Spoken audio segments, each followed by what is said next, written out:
Are we on screen yet? We are. Hello. Hello, bitches. All Hi. one person. Who's me? Yeah. Wah. Wah. I'm gonna go kill a person. Ha ha ha. Ah, you gotta love the lack of context. There is no context. What's That's just context? what I'm gonna do. Never heard of it. Alright. Context Hey, is Fury. thing. Yeah, you're the only one here. Hey, Hello. Fury. I'm gonna go murder. Wish me luck. Also, as a small announcement, for followers, because I felt I didn't want to money gate this because it's Pride Month, and that's what am I, a corporation? For Pride Month, the Jolly Roger emote is now the Jolly Pride emote. Nice. Nice. Yeah.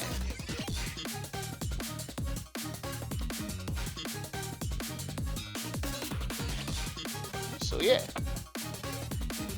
If you feel like showing that pride, just fucking spam the hell out of it. Alright, we're gonna change the music output for the moment to being the chill stuff.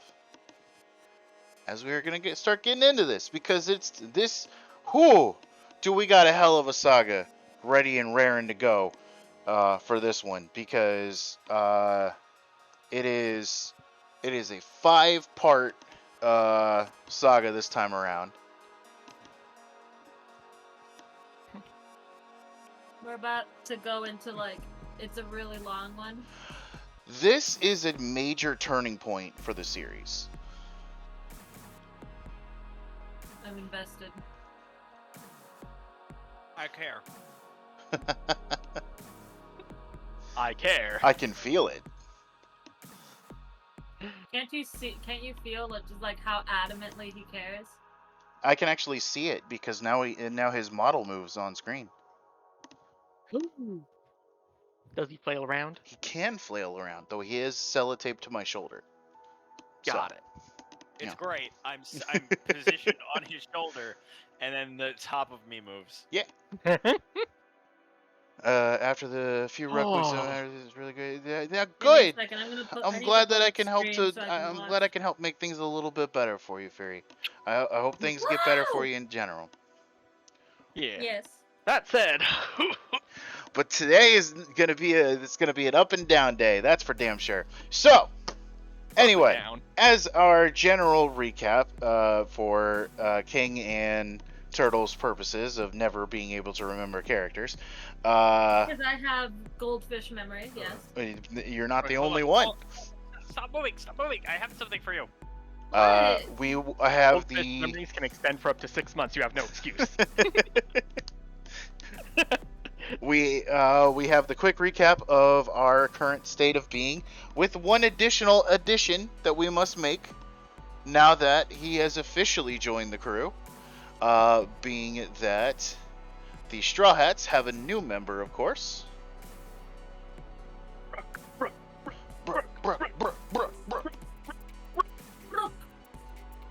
He's the skeleton man, right? Yes, he is. Boy. The sad, but also so hopeful Skelly boy. The skelly lad. He's our good Skelly boy, and that pasted in the wrong place. I need that to be on the Straw Hats. There we go. Takes a certain kind of character to be able to keep holding on to everything you believe in after 50 years of isolation. He was alone for a very, very long time. And I will ask for assistance with keeping an eye on chat, since I'll be moving between a lot of things at the moment. And unlike normal, I only have 2 screens for this rather than 3. Incredibly rude.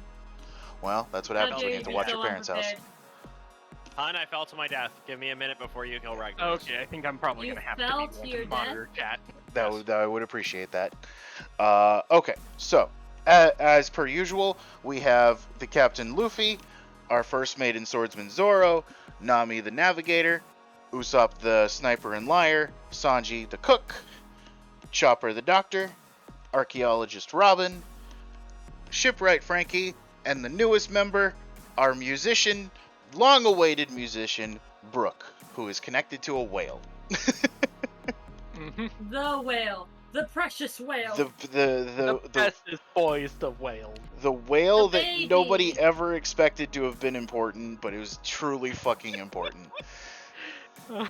Oda will just turn Really that shit around important. on you so quick.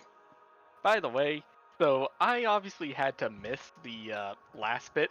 How did y'all like Binks's brew? Oh, it was so good. And it hurt. It was so good. Hurts so I much. loved it. Seems we're down to a quartet. I'm gonna put it this way: it was the first thing in One Piece I have truly loved. Everything else I have tolerated to maybe enjoyed. That was the first thing I went, hell yeah! Oh, you've had moments of like, I'm back in, like so many fucking times. Don't even lie. I love it. We're down to a I've had I've a lot quartet. of been I'm loving back in this because whole you're- time. because you've done enough to Yeah. like make me care again. But that was the first time I was like, no. One Piece probably isn't stupid. That was like, No, Uh. One Piece is very much stupid, but in the best kind of way. Exactly. I'm a pirate now. Yeah. yeah. All What right. the fuck? It isn't right just leaving the accompaniment.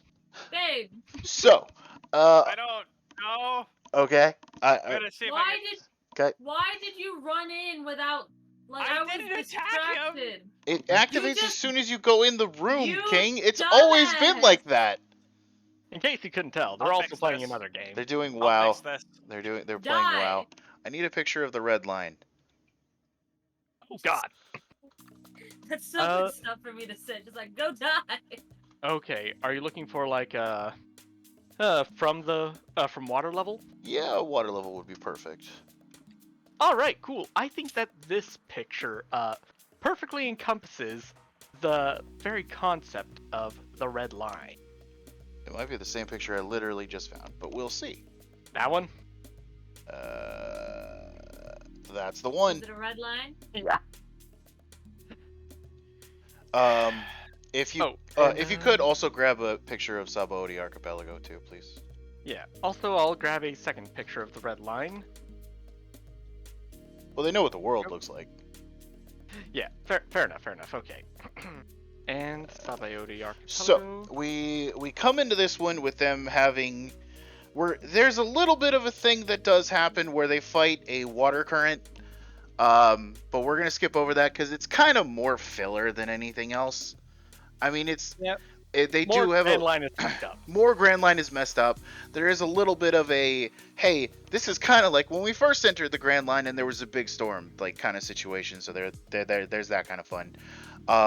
But the main thing is that they have finally reached the halfway point of the Grand Line. So they have made it literally halfway across the world at this point, arriving at the other side of the Red Line at the moment. Or at least the other side for the current part of the Grand Line that they are in. For the purposes of showing just how big it is, that's the Sunny down there. That's not even half of the Red Line. We can't see the top. It goes well into the cloud barrier. Noted. So in this instance, what's basically going on at the time period is, of course, their next destination, as before we got a little distracted with Thriller Bark, was Fishman Island, which, as previously noted by Granny Kokoro, is 10,000 meters below sea level. So, of course, they got to figure out a way to get there, what with the fact that, the ship kind of can't go down there. You remind me how we got to Thriller Bark when our intent was go under the ocean again. They were trapped. They fell into a trap. Remember, Yeah. Thriller Bark was a massive ship that It's Okay. from the ate East them. Blue. West Blue. Oh, West Blue. It's an island from the West Blue. That's too. on a ship. Yeah, Okay. it's literally not even a Grand Line island. So the nice thing is that, of course, they didn't lose any kind of... they didn't lose the magnetic pull or anything that they need to make sure that they still make it to the direction of Fishman Island. So that all was fine. It was a nice little adventure that could happen because that island is not originally from the Grand Line. But so now that they have arrived, they are basically going into reconnaissance mode. Thankfully, thanks to Frankie, they do have a tiny submarine that can be used for such things. And at the current moment, that submarine is being used by it's being used by Luffy, Robin, and Brooke to basically just try to find an entrance to get them to Fishman Island as best as possible. And they've got a little baby transponder still now that's got a little straw hat on. It's very nice. It's very cute. Cool. We probably will never see it again, or we will see it again. It's up to Oda. It really just depends. They're getting constant reports back up there. It's like, hey, we're still going down. It's really dark down here. There's also monsters, and they're staring at us, kind of situation. Frankie gives a warning that it can... Always watching. I believe that the shark submerged can only go about 3,000 meters below sea level. What's that character's name in Monsters Inc? I don't know. You're gonna have to be more Yeah. specific The than one that. who goes always watching with Oh. him. Always Wasn't it, Miss Liz? watching. Miss Liz or something like that. Yeah, I don't remember her name. I know who you're talking about though. The one. Always watching Wazowski. And I'm sorry, it was actually 5,000 meters below sea level. Yeah, That's so so far. It is very. It's about halfway to where they need to go. yeah, a submarine built by Frankie can't even reach Fishman Island. Yeah. And as the purpose of that, they very quickly realize that they have gone below that because, the submarine's given some weird creaking noises. That's probably not good. Oh hey, there's a Sea King out there. That's not good either. So we get a whole instance of them trying to get away. Luffy is laughing his ass off the entire time while he's in there. Brooke is freaking out. Robin is entirely neutral. By the way, just in case you didn't, just in case you didn't put the pieces together, for some reason they thought that a good idea was to send 3 Devil Fruit users down into the water. Yeah, well, it's a Yeah. submarine, so it's fine. I'm not gonna lie, I didn't put that together. It's genius, isn't it? They've also got the pool out. It's all fine. It's all great. It's all good and dandy. I'm gonna go make myself some food. I'm still listening. Yes. Han, can you go ahead and kill some things for me? Yeah, hopefully they count towards your count, but we'll check at the end of this if they did or not. We So have plenty of raids to run one way or I mean, another. the other ones counted for it, and you killed some of them that I wasn't there for. So yeah, they Okay, count. cool, good. So eventually they do resurface. Upon resurfacing, the Sea King that was attacking them also does follow. And in this, but once they land on the ship, because they do angle the sharks emerge. No, it's not. They don't land on the ship. They just pop out after they surface. There is a brief fight scene with the Sea King where it spits out a new character. Hey, it's really important that when there's a Sea King in One Piece, you put it on the board. All right, You haven't fine. put it on the board. All right. Well, let me see if I can find this rabbit fucking Sea King. This is really awkward for me. I'm just trying to tell you, this whole setup is bad. Oh, I know it's terrible. That's why we're glad we only have to do this 1 week. Yes. Okay, cool. There's the rabbit Sea King. Thank God somebody actually did Take a screenshot take of a it. screenshot of it. Yeah. Copy image. Bam. Sea King. Do you know that this could be a reference to something hilarious? What would that It's be? Odo, so it's possible. So, in like the 1970s, Okay. Jimmy Carter was president of the United States. Oh, And he got attacked by a giant swimming rabbit. then it's probably not that. I don't think that Oda, a man from Japan, is that well versed in American history. By the way, Fury said Roz. Roz? I think hold up. Ra's al Ghul? Monsters. What's Roz? The name of the character was Miss Roz. Thank you for that, Fury. Oh, Oh! Thank you. My I brain. understand you were answering my question from earlier now. Thank you very much. Yeah. Thank you. Yes. And sorry for reading that a little bit late. I'm also getting pulled around. No, it's okay. So, It's do you okay. guys so, since I made the comment about Ra's al Ghul, do you guys pronounce it Ra's or Roz when you're talking about the Batman villain? Either Roz? or. It just depends That's on how the it only comes out version I've first. heard. Okay, but I don't think official media has pronounced it both ways. So whatever. I was just God. curious what you generally lean towards. And new character time. New character time. After New a brief character time. After a brief fight between the members of the crew and this giant rabbit sea king, it spits out a mermaid. Okay. And her name be Kami. It also She spits has out. no facial features between her eyes. Well, there's There is no nose there. there's a nose there. It's a very small thing. There is a nose. It's right- Yeah, yeah, there. that's not a good perspective for There. Jamie. Kami. She also has an additional little friend goes by the name of Papagu. Papagu? Papagu. He is. Yeah, and you're not ready for this. You're not ready for this, but you're gonna see it anyway. He a little starfish dude.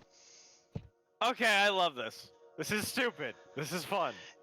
So Oh god. not only can Papagu talk, He is also Rastafari he and does. a starfish. Thankfully, he does not Wait. have like a racist accent or Hang anything on. like that. They just gave him. He's a Rastafarish. He's a Rastafarish. Yeah. A Yeah. raw starfish. That's what I was trying to do. He's a Rastarfish. They- Thank you. They Thank you for getting me there. yeah, so that's the name's that's how the name is spelled, but the way they pronounce it is they do the typical thing where they just add a U like sound at the end for some things. But yeah, so we have two new characters introduced, which are Kami and Papagu. In this Papagu is not only Kami's pet, but also her mentor. As it turns out, back down on Fishman Island, Papagu works for a clothing company, like a little fashion company called Crimin.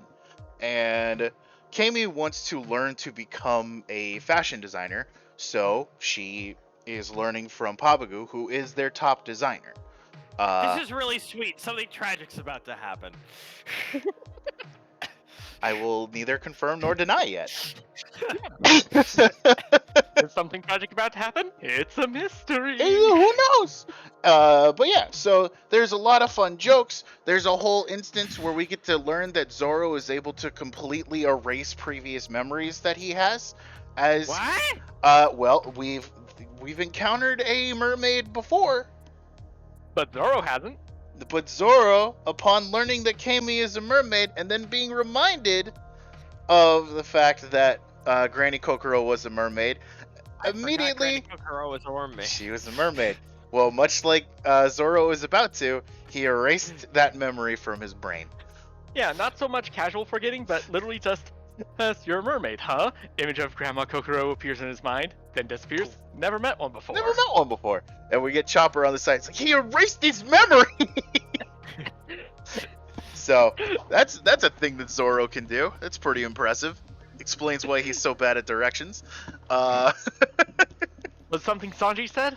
Huh, never heard it before. No idea what that First is. time I'm hearing of it.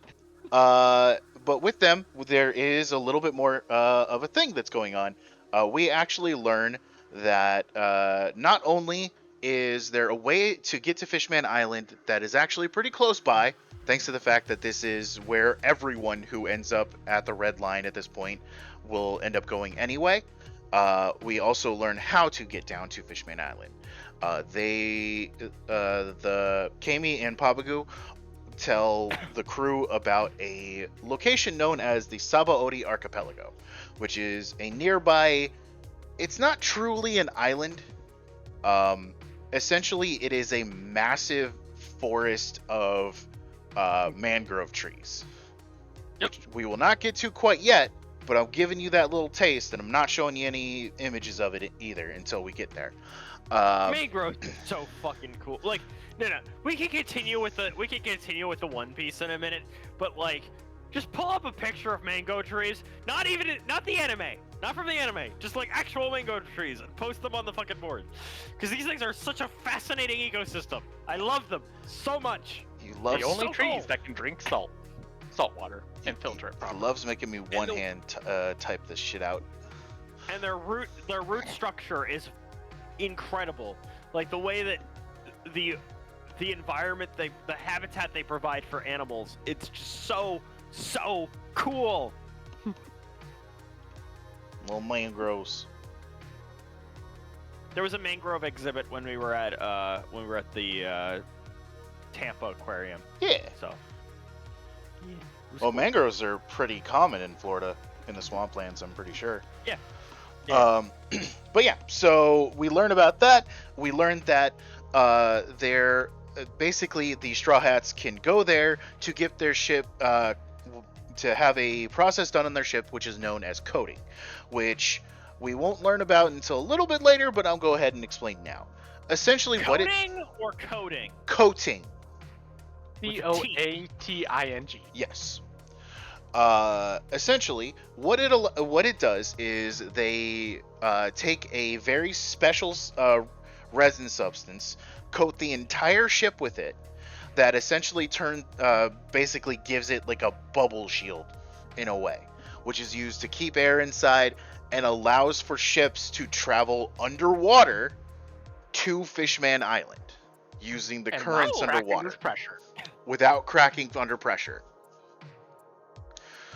The alternative way that they could go, but they're criminals, so technically this wouldn't even be a viable option for them at all, is to request for passage over the red line. And essentially what would need to be done for that is they can't take their ship. They would have to abandon the ship and get a new one on the other side. Which, for the entire crew, immediately out. That wasn't going to happen. It's barely a thing. So It might not be Mary, but we've already made some memories with her. We're not giving her up. We're not giving up to Sunny. And on top of that, this route is controlled entirely by the world government. That as well. So it really isn't even an option for them in the first place. The point is, even if it were an option, it's not an option. Yeah. Because like they could never take that based on their connection. You know, for a pirate crew, the ship is part of the crew. Yes. Somebody cue, leave her, Johnny, leave her. So in the instance of this, they... Which I just need to say this. I only recently realized Leave Her, Johnny, Leave Her was about abandoning the ship after it's gotten to a point where it can't sail anymore. For the longest time, I thought it was about leaving one's lover in port. Nope. There you go. Yeah. It's a very going Mary situation. All the bad memories that he can force himself off. What was that? The lyrics to Leave Her, Johnny. It's like, I hate to sail in this rotten tub. No grog allowed and rotten grub. Yeah. He's literally reminding himself of all the worst memories he's had aboard the ship, so he can force Leave himself her off. behind. Yeah. It's a beautiful song. Have you heard the one that I'm gonna go let the dog in while you guys continue to sidetrack. Yeah. So The Longest John's did a cover of it, right? Obviously. I'm not asking if you've heard The Longest John's cover. I'm asking if you've heard their community sing of that, because they got like 250,000 people. It's incredible. You know, as somebody who grew up in the church, it's the closest thing to that kind of an environment I've seen since, right? Just that the amount of people dedicated to this one effort. I think that's where the true joy in something like church choir comes from. It's not so much the religiousness of the content. It's the shared effort of so many people in contributing to this one piece. You know, The One Piece. The One Piece. One Piece. That was entirely accidental, and boy, am I proud of it. But yeah, so our new little friends have told us about that, and they will show them the way, though there is a bit of a request before they do so. As it turns out, the reason why Kami and Papagu had gotten themselves eaten by a sea king is because they were trying to go and save their friend Hachin from a group of people near that had kidnapped him near the archipelago. Now, we are going to preface this now. We are going to sit with this now. And I will wait for the time that you need to understand that, unfortunately, this world is not nearly as nice and kind as we would love it to be. The people who have taken Hachin in order to essentially lure Kami into a trap so they can capture her as well are human traffickers. Specifically a group known as the Flying Fish Riders. So I'm not going to get into where I went to college here, but I was informed while attending that school that I was not 20 minutes from one of the largest human trafficking depots on the eastern seaboard. Oh, lovely. Yeah. Yeah, for all intents and purposes, One Piece is an incredible world. The entire world is very whimsical, very fun, weird shit goes on almost wherever the fuck you go. But that doesn't mean it doesn't have its darkness. And No, it's... And unfortunately, slavery is in existence here. And racism. Considering that we also do learn, especially on the archipelago where we're going to be going, the people there view fishmen as literal just creatures. They do not see them as human beings in any sense of the word. And it is a time. That's so incredibly fucked up. It is incredibly fucked up. Thankfully, Also, unlike King Bert. most authors. I was about to tell you that I've cleared every boss other than the bird before we cross the bridge. Unlike most authors, Oda does handle this in a way that is much more carefully juggled. I wouldn't say that it's perfect because no depiction of this is ever perfect. There are always problems with the way that it's handled. But I'll ask, yeah. Is it just human trafficking or is it sex trafficking? Let's rip the bandage off right now. I mean, it's slavery, dude. Yeah. Yeah. That kind of goes hand in hand. They market the slaves they capture off of whatever traits they can market them off of. Yep. And for women, Yeah. That's on the list. Uh-huh. Yes, got it. Yep. Okay. It's never I just wanted expressly to it's never expressly stated in the show, but it is heavily implied. I just wanted to rip the bandage off. Yes, understood. Okay. Anyway, so yes, Kami and Papagu's friend Hachin has been captured by a group known as the Flying Fish Riders. I will say, I'm good on this for now, but if it gets to a certain point, I might need to step away from it. That's very valid. And you know what? As much as I hate to say it, there might be a chance where that does come to that. oh yeah. As an early warning. I appreciate it. Let me know when we're getting there so I can... Oh, you'll know. Oh, Alright. we will give Well, you plenty of advance notice. I would appreciate the advance notice. Yes. On the brighter side, Hachin is also a takoyaki salesman who she and Papagu essentially work for and kind of live with, not really, but sort of. While And he does both his selling, he makes the best takoyaki in makes the the world. best takoyaki in the entire world. Did I ever tell you guys I just candy octopus? Interesting. I can eat squid just fine, but octopus are just too smart. I feel guilty every time. Oh yeah. I think you have brought that up. Yeah. But yeah, so after hearing the fact that he is a takoyaki vendor, they already like Kami, but really for Luffy, that seals the deal. No more sidetracks. We gotta get that takoyaki. We gotta save the takoyaki. You mean the Hachin, right? No. Yes. So we have a little bit of a side quest to go and get them saved, where their destination is the floating base of the Flying Fishman Riders. Does not have a name, but it is like so. It's very Waterworld when you look at it like this. If you know that movie. Yeah, that makes sense. Real quick, just because I have to ask the question whenever Waterworld gets brought up. Oh, Have you no. seen Gargantua on the Vertus Planet? Nope, don't even know what that is. Anime, I believe the dub's on Netflix. I've always described it as Waterworld the anime, but good.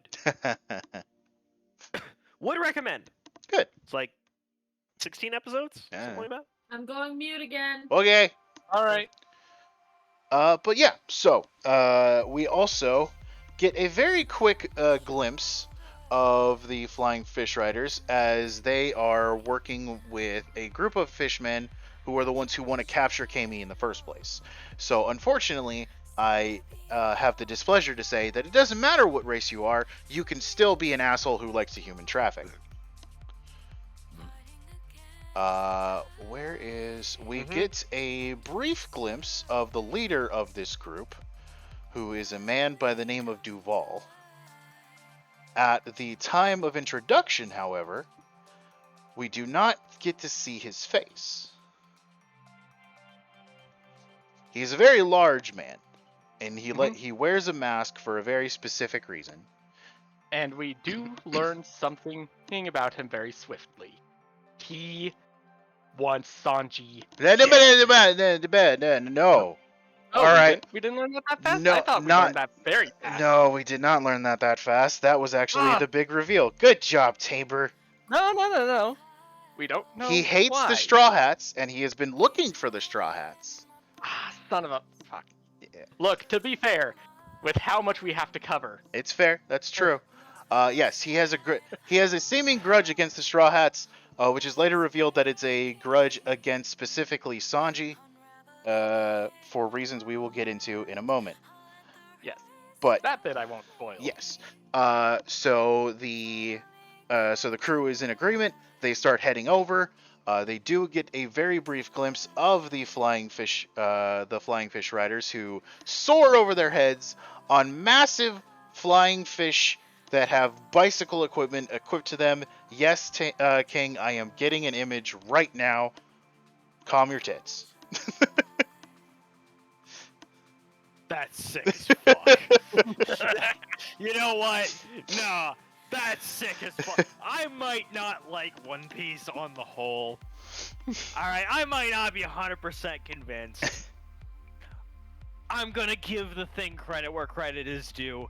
That is sick as fuck. It is a good time. And apparently, they can stay in the air for, I believe it was about... Oh god, how long was it? Riders can. It was a good amount of time. They can stay in the air for a little bit. I gotta step away and use the restroom quick before we continue. Okay. You were supposed to pee before this. Yeah, well, alcohol runs through me. Moving on.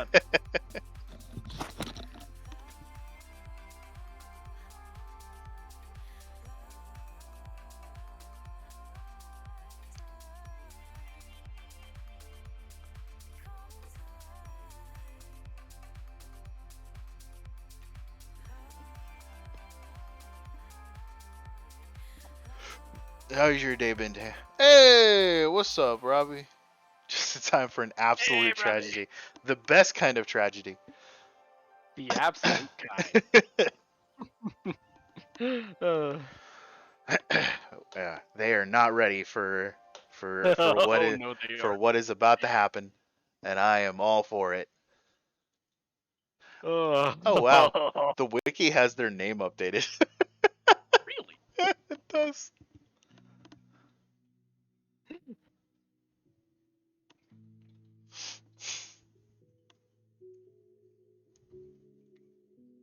How you been, Robbie? I know I haven't been streaming much lately, and that's mostly just because I'm still at my parents' house and working with not my best setup at the moment at all.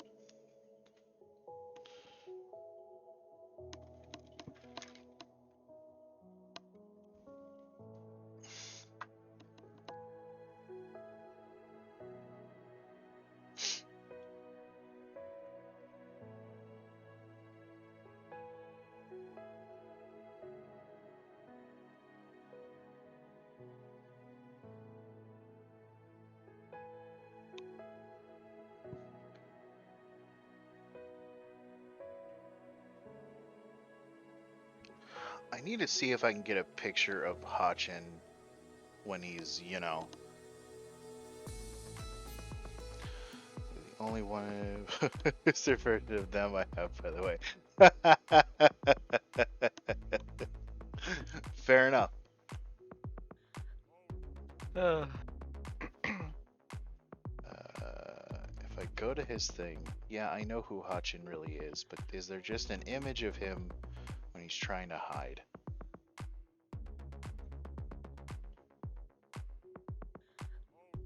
Like when he's in his disguise or when he's covered? Covered, while still with the Rosy Life Riders. Yeah, okay. The wiki sure as Okay, hell let me doesn't see if have I can anything. find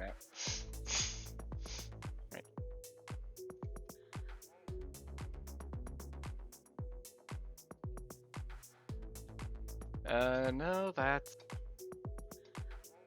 That's fine. The series doesn't really keep it a secret on who he is anyway, so it doesn't matter. Yeah.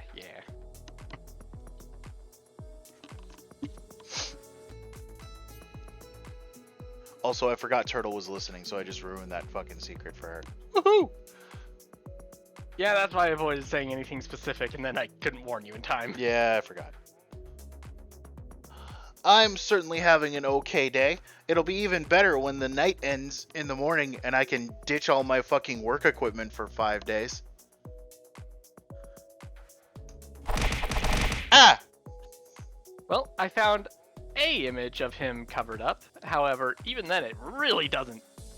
I mean, it never did in the disguise first place, anything. to be honest. Yeah. Yeah, we're not going to worry about it. Yeah. Like, you can still even see the tattoo and everything. Oh, yeah.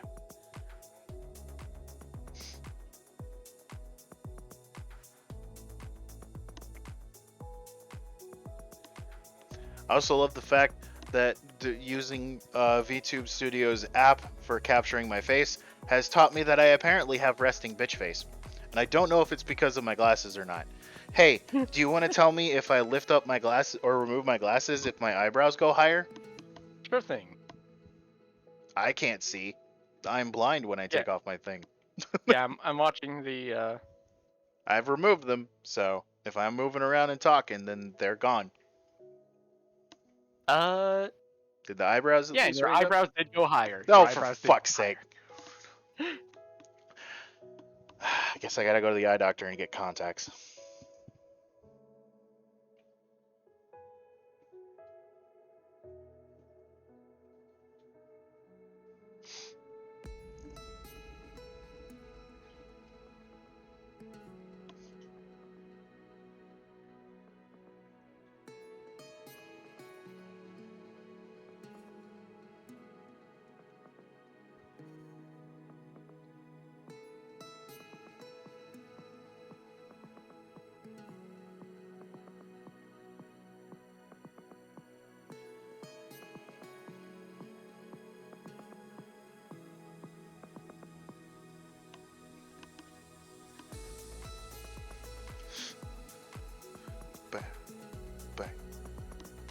Got some nice chill music to listen to at least. Or I do. And the viewers do. You don't. V2 Studio is available for laptop and PC. Yes. So what I am doing is I have the PC version open and I'm using the app to do my face capture right now. So instead of my usual setup, which is using a face cam, I don't have that set up. I have specifically the app capturing me, which does a lot better with tracking. Unfortunately, when it comes to glasses, it fucks with the eyebrows a little bit. Yep. And phone tracking really is the way to go, yeah, because that's where all the facial just tracking stuff is. So I can get better expression out of it if it could see past my glasses, but it can't. Yeah. That'll be the next big step up in facial recognition technology. Fun fact, actually, glasses have been shown for both disrupting deepfakes and disrupting facial recognition software. Glasses are being shown as the most effective thing. Yeah. Which does make sense. Anyway. In case anybody didn't want to have their identity particularly well tracked. But yes. Anyway, so we cut back to the Flying Fishman riders who have learned of the fact that that the Straw Hats are in fact involved in this one and are now very much ready to take care of things. Their current captor, or their current captive, however, becomes slightly distressed upon hearing the fact that Kami is coming with the Straw Hats, of all people. Now, it's not because they're a well-known pirate group who recently have been credited with burning down a government facility. It is because he is actually fairly familiar to us. This is Hachin. Do you remember Hachin, or do you need a reminder? You told me about Hachin, but if I'm supposed to remember what this specific appearance of this guy from an earlier point, yes, I'll need a reminder.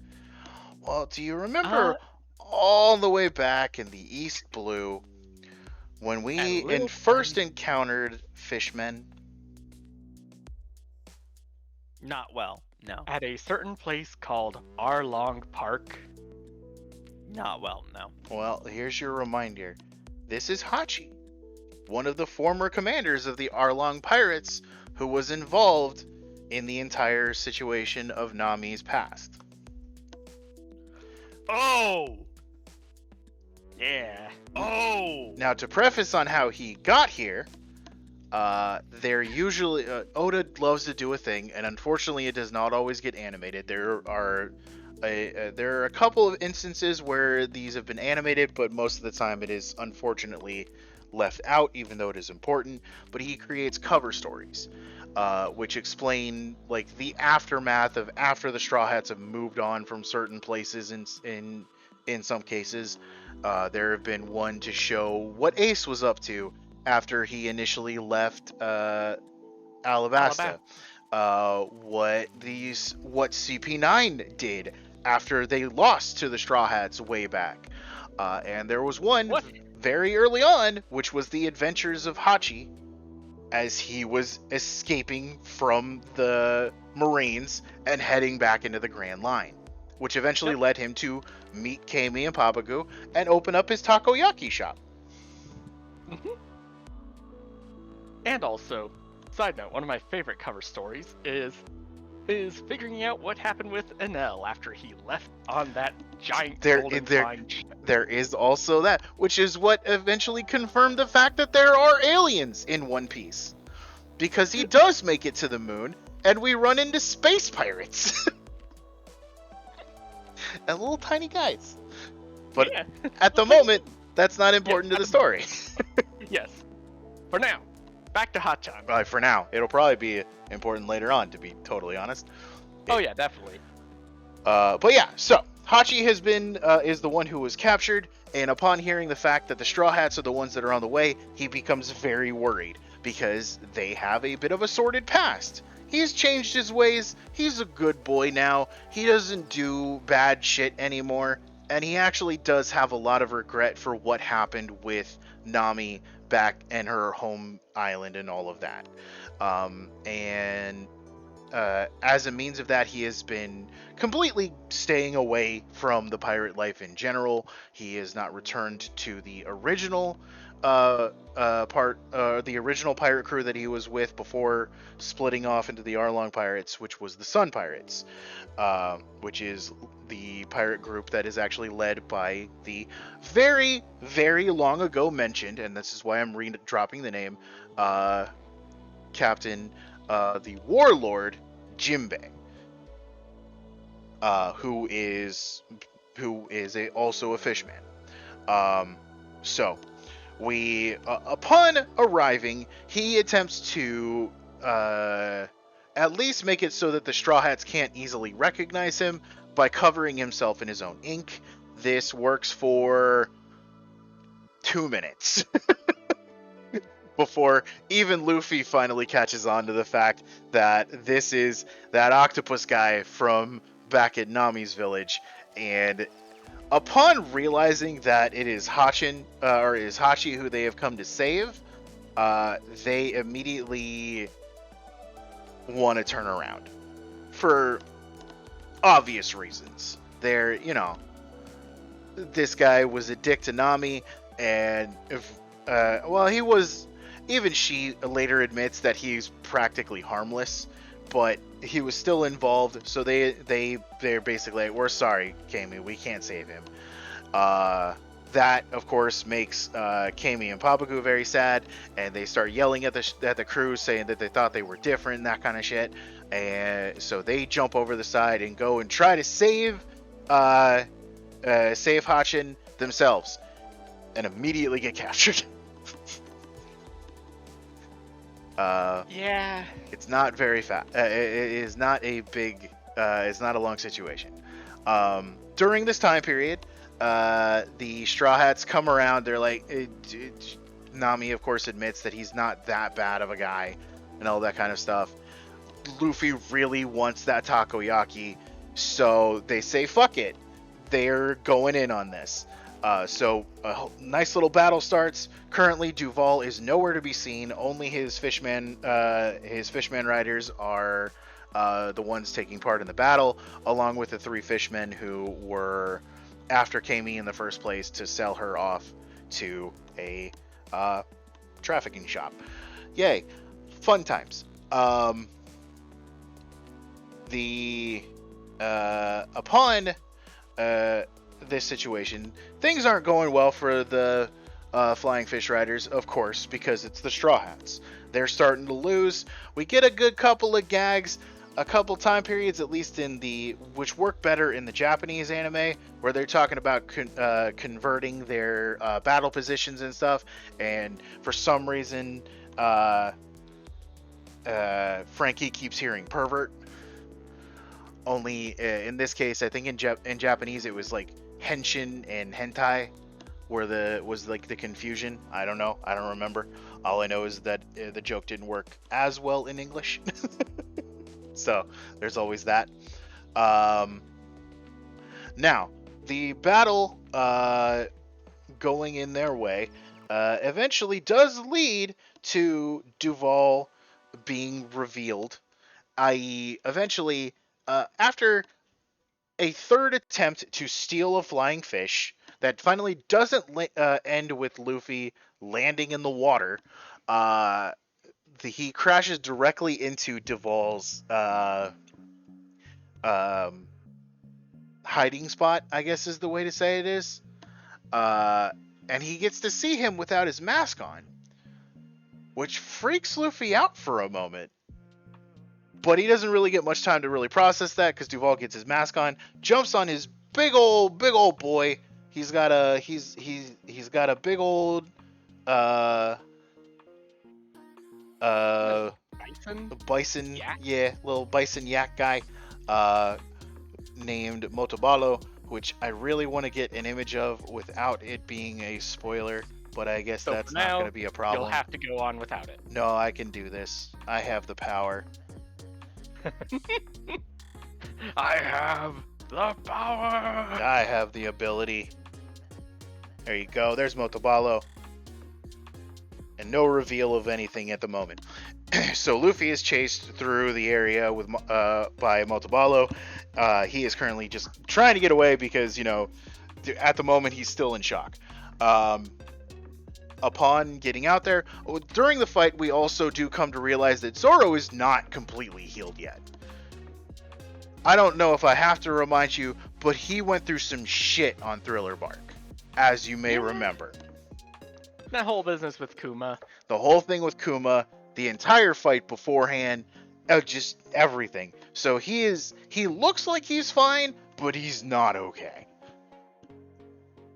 So, just remember and keep that in mind throughout the rest of this arc.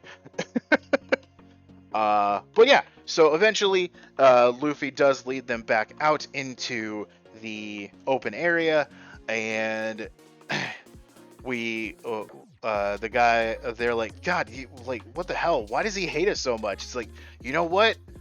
Luffy's like, you know what? I've seen his face, and you might be surprised as to why. And his face is revealed. And we quickly learn why he's specifically pissed off at Sanji and blames him for a lot of problems in his life. Hey King, does this image look familiar to you at all? King? I think I've seen. I mean, yes and no. So I've seen Luffy with about that much snot and tears running down his face before. No, there's another very specific reason. Did you have the thing ready just in case? I did not, and that's why I'm getting it right now. Yep. So, remember, Sanji has a wanted poster. And he's not happy with his wanted poster because it's a drawing. Yep.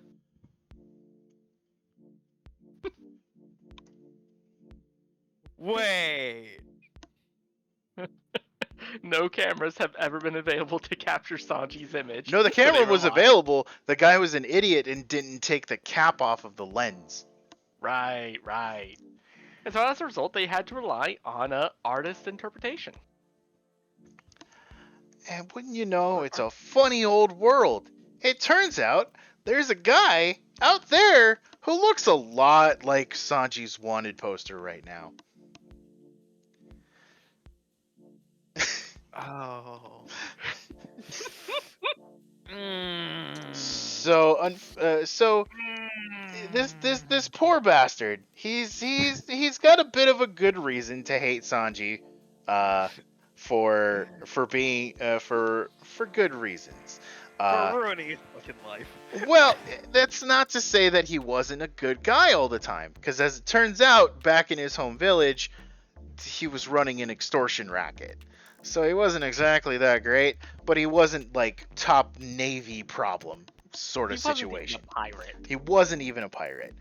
But upon the wanted poster being created and the Navy being the Navy, they just assumed, hey, what's Blackleg Sanji doing all the way out here? Whatever, just get him. So he has been on the run from the Navy ever since Sanji got his wanted poster published, and has had to hide his face. And he blames Sanji for everything, even though Sanji hates the wanted poster just as much as Duval does. We get a very fun scene where Brook literally laughs himself sick for a good minute at the fact that the two of them are connected by the stupidest possible thing. It's very fun. And so of course Sanji takes offense. He's like yells at Duval for, why didn't you change your hair or some shit? And Duval's like, huh, I never thought of that. And then he goes immediately back to trying to sink the entire crew and kill Sanji. Sanji is grabbed by a pair of Fishman riders using a iron net to drag him underwater, essentially to drown him, if not have the pressure kill him, while the fishmen actually grab a massive fucking anchor to drop on the ship.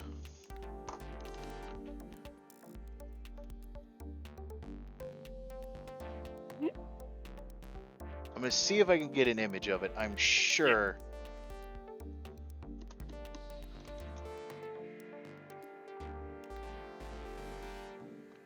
Oh, come on. There's no way that that image doesn't have... For real? Well, it's a good thing I pay Viz.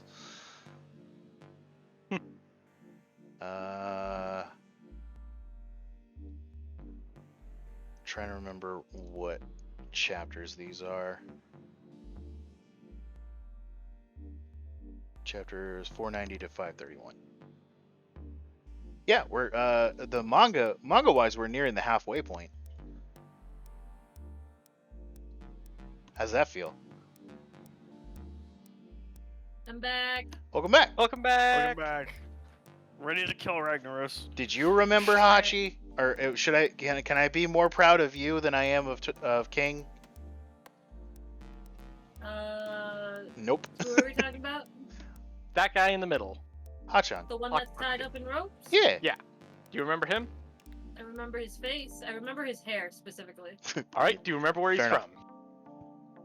from? Well, I'd be cheating if I answered that because I have been listening She has this whole been. time. Yeah. Oh, right. Which is why I asked if she remembered Hachi and not Okay. not specifically. Like I remember the image of him. Yeah. Like if I was here like in front of my computer and I saw the picture, I'd be like, I remember that face from somewhere. I know that guy. I know that guy. That guy did a thing.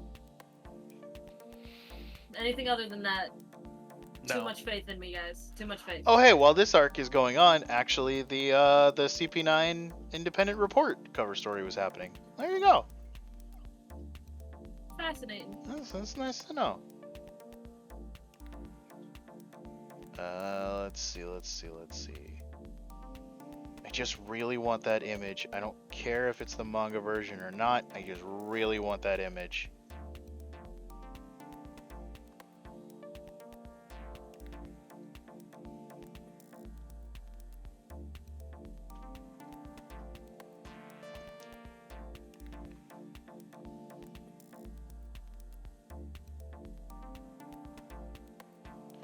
God damn it, it's gonna be like 500, isn't it? Let's go.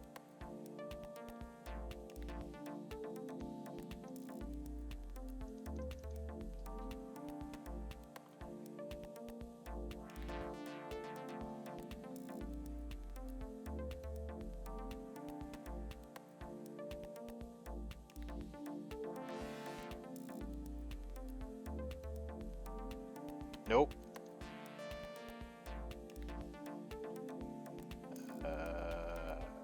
497.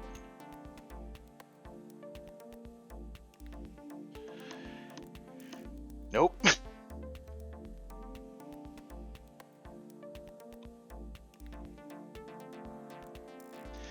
God damn it. It was really 495. I hate you. I was literally on 495 and I abandoned it. Because I was like, no, it's probably going to be a little later on. But no, it's not.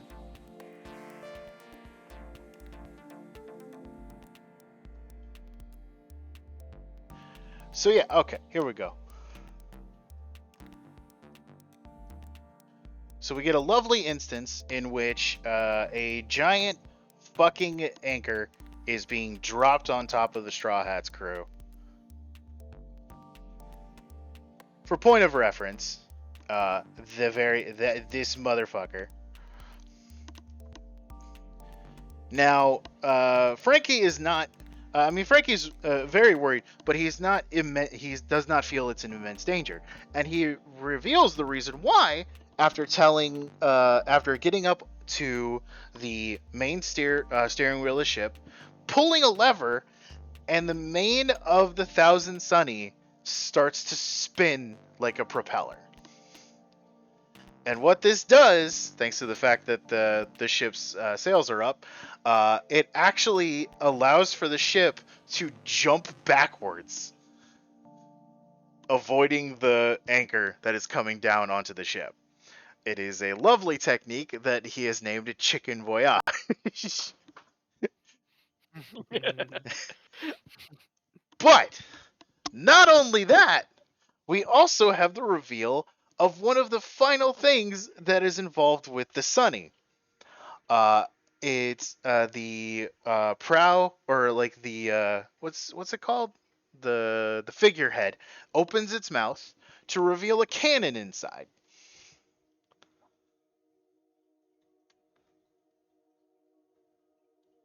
You got a picture for this one? Or not? I am working on it. I am literally just grabbing from the manga at this point. Honestly, probably something I should be doing regardless. But yeah, so he reveals that there is a cannon inside the mouth of the Sunny, and what this cannon is not just your typical fire ammunition cannon where it's a cannonball that comes out. No, this is a high pressure air cannon that uses about 3 bottles of cola, 2 for the initial firing, 1 because it also needs to fire a coup de vent from the back in order to keep them from fucking being blasted away as a counter. With Usopp being the incredible marksman that he is, who he had set up the cannon, is able to take out the entirety of the Flying Fishman Riders, as well as their entire base, using a massive just pressure cannon shot. It's so good. But yeah, so as it turns out, the Sunny's got a pretty powerful weapon just kind of hanging out in the figurehead there. It doesn't get used too often in situations, mostly because we don't have many at sea battles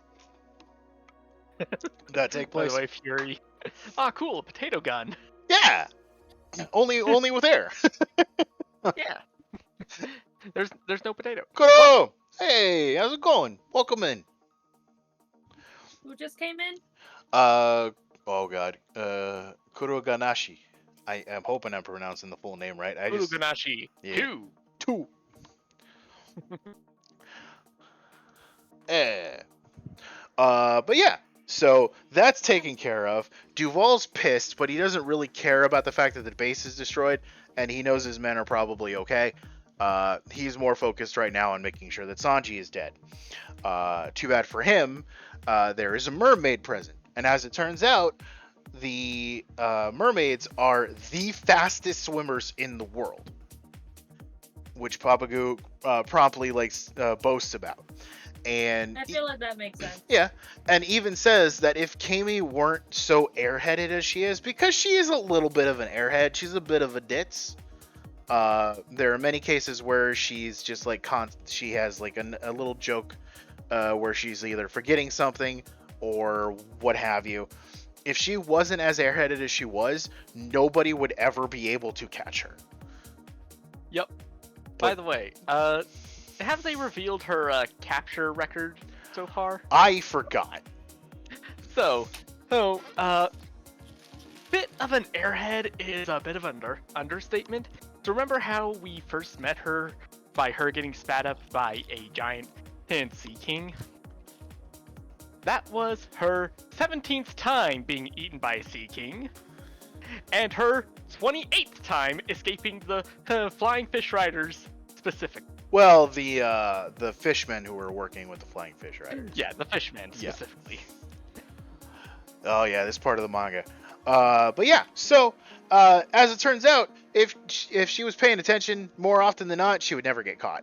But she's a little bit ditzy, so she gets herself caught more often than she should. Either way, she makes it down there, not only rescues Sanji, but also ties up the flying fish in the iron net that they were using to drag him underneath, and she quickly rushes him back up to the surface, where upon arriving, she's like, "Oh no! I saved him, but it doesn't. But it might be a bad thing. Something's wrong. He's got a nosebleed." Because he's currently held in the chest of a mermaid. So of course the motherfucker is yeah. My favorite mermaid in One Piece is a character that I cannot reveal yet because we have not met them. It'll have to wait. Yep, it'll have to wait. Anyway, so yeah, that's done. Sanji's alive. Duval's pissed, so he's getting ready to do another thing. Sanji's pissed. He's sick of the fact that he's been dealing with this stuff. Your mic quality is dropping dramatically. What? What do you mean? Well, of course my mic quality is dropping dramatically. I'm using a fucking headset microphone. Okay, because it was going in and out of fuzzy zone. Yeah, it's probably No, gonna be like that. it isn't that your mic quality is worse than like another session. It's that in that minute, it went from totally intelligible to what the fuck are you saying? Oh, I have no idea what happened then. Okay, so would you mind repeating real quick? What was the last thing you heard? We were talking about Duval and Sanji being done with Duval. Then you Just heard gave everything. My cat crack. Okay, cool. Oh, it's catnip time. Yeah. But yeah, so anyway, so we have a face-off, and by a face-off, I mean Sanji immediately starts kicking Duval in the face,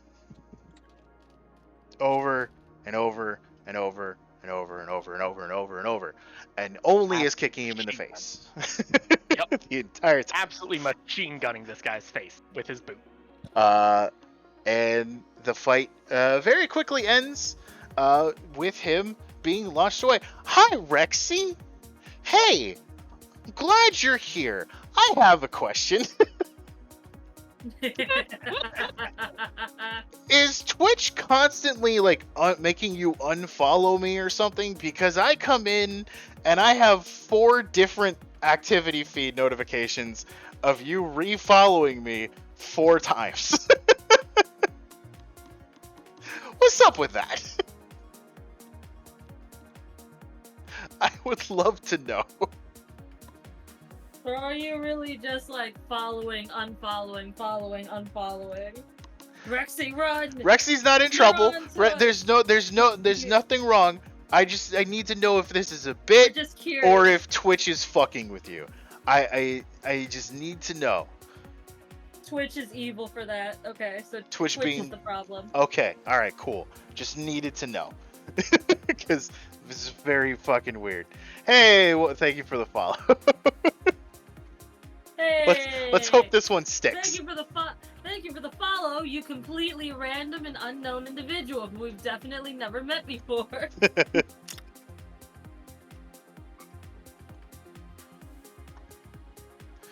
Anyway, so yeah, that's all taken care of. They go off back to the Sunny, take the Sunny back off to get ready to go to the archipelago, as well as get Hachi back to his takoyaki shop, which is a nice little ship that he has. And Kokoro is a pretty good mermaid, but unfortunately she is not my favorite mermaid. Koro. He was private messaging me to find out if we had talked about Kokoro already. That was like 3 arcs ago. Anyway, but yeah. So they're having fun. They're eating. They get to learn a little bit more about coding. And Hachi, because he's trying to make up for what he had done to Nami in her home a long time ago. He's very put out by that shit. So he offers to. Not only is all of the takoyaki free, which for him was a bad idea because he's about to lose a lot of food. So much food. So much food. He also offers to introduce them to a friend of his on the archipelago, who is a ship coding mechanic, a man by the name of Ray, according to him. They agree, and so they head off into the direction of the archipelago, with our little mini arc beforehand coming to an end. Yeah, Turtle, congratulations on 5K on YouTube. Well, thank you. Yeah. We come to... Why did Discord get rid of the ability to copy an image link? Oh no. What is this? Why is it that I have to open up an entirely new web page in order to copy these fucking images? That's been like that for a while. Has it? Because it was not like this the last time we did this. I don't know. That's the way it's been making me do it for like the longest time. That's Hun, you gotta hop back on. so stupid. Anyway, let's go ahead and shrink this stuff down, because we still got more to go in this lovely arc where nothing will go wrong ever at all. Amazing. And apparently I got a thing in there that I thought I didn't get in there, so I have to do this again.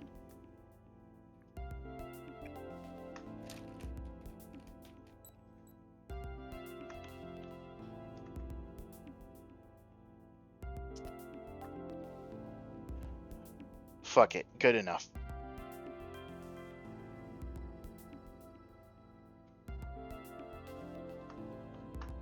Anyway, yeah, so they head off to the archipelago, which I will now reveal is...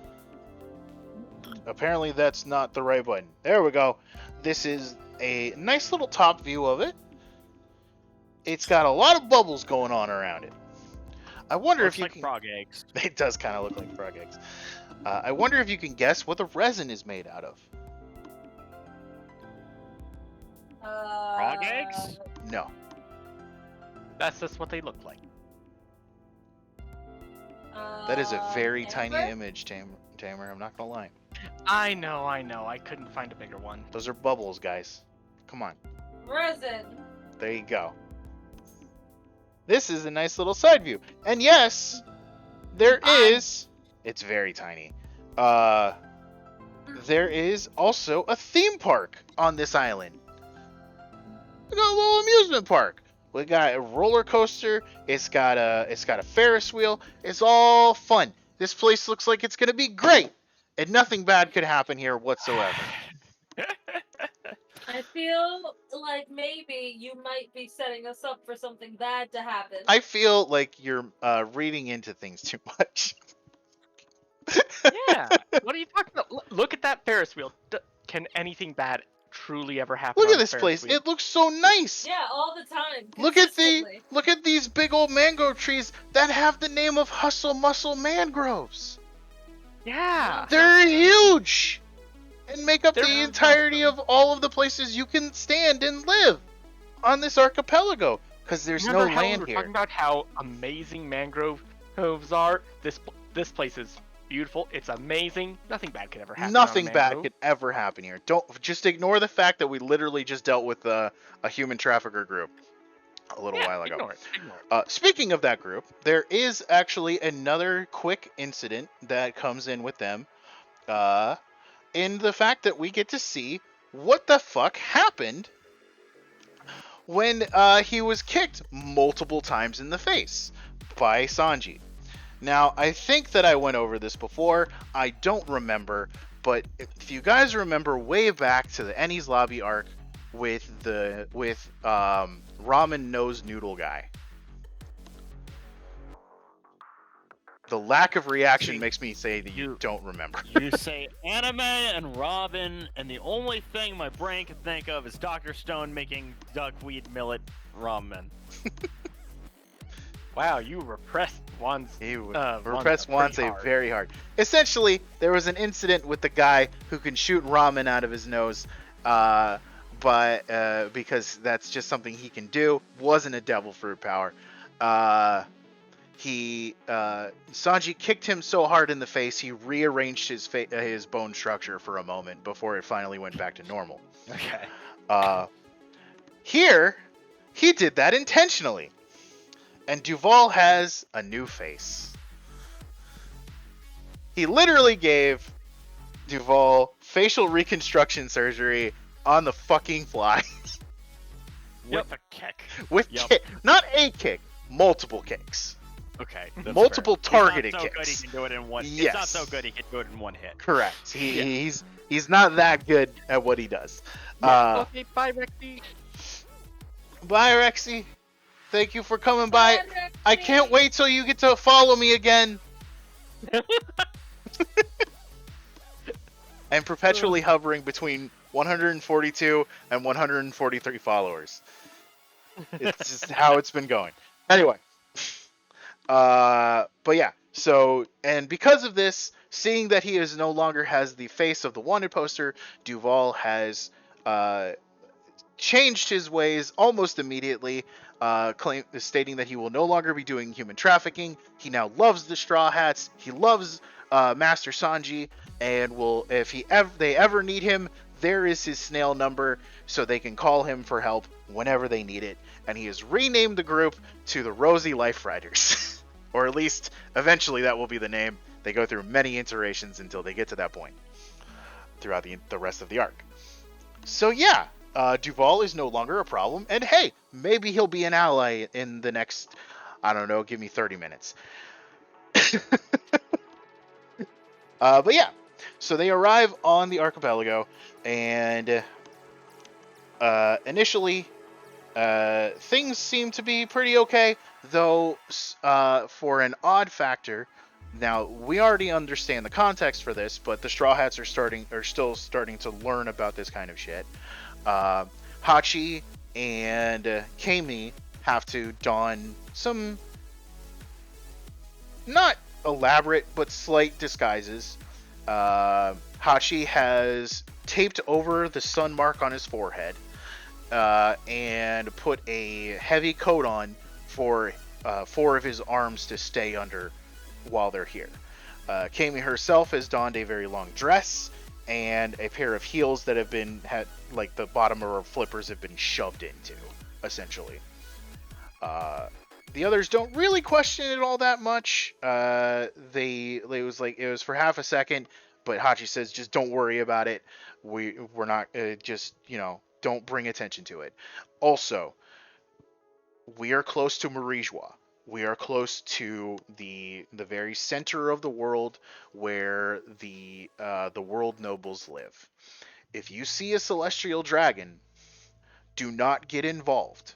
Do not mess with them in any way possible, even if they kill someone. So we step a little further into the darkness of this world as we learn of the fact that for some reason, the top nobles of this world are people that you should not mess with. But we'll get further into that in a bit.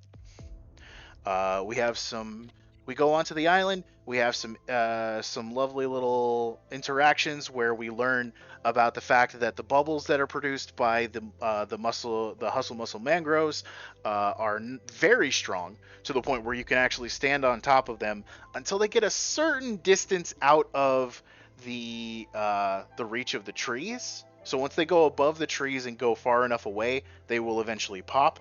So they are only able to hold their structure as long as they were within the biome of the archipelago.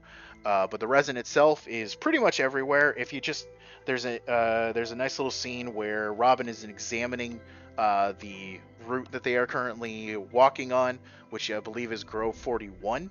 There are 100 different groves in this archipelago, and they are currently anchored at 41. But upon touching it, she lifts her hand up, and her hand is covered in sticky resin, and she's not fond of it, and she immediately wipes it on Usopp's pants. Which Oda has stated is one of his favorite scenes in the entire series. So that's a thing. The resin itself. I put my pants. What? Why me? The resin itself is actually what is used for the coating. Because underwater, the resin will hold its structure even if they get away from the mangrove trees. So there's not. That's essentially what is used to coat the ships. They do a little bit of a split up that happens. Brook, Luffy, and Chopper are basically going with Hachi, Kami, and Pabagu to find the coding mechanic Ray. Robin and Nami head off to go shopping because there's a shopping mall here. Sanji, Frank, and Usopp are remaining on the ship and have a brief moment of freak out when they realize that Zoro is deciding to go for a walk. To where he points out that, come on, nobody could get lost here. I just gotta go to the right grove to come back. and all of them are numbered. It's fine. And they're like, hey, you know what? That's smart. Good job. Don't walk into the sea or something. He promptly looks up at the number to have it memorized. There is a bubble that's in the way with a little bit of light on it. So instead of seeing 41, he sees 1. Yep. So in his mind, they are currently anchored at Grove number 1, which is incorrect. But that's okay. So we have our split off. Everybody's doing their own thing at the moment. Things seem fine until a little bit later, after getting some bubble bikes, which are nice little bicycles they're bicycles that they affix little bicycle fan things to that allow you to ride around with the bubbles. It's very nice. It's very cool. Oda's world building is just a lot of fun. But we come across a bit of a situation.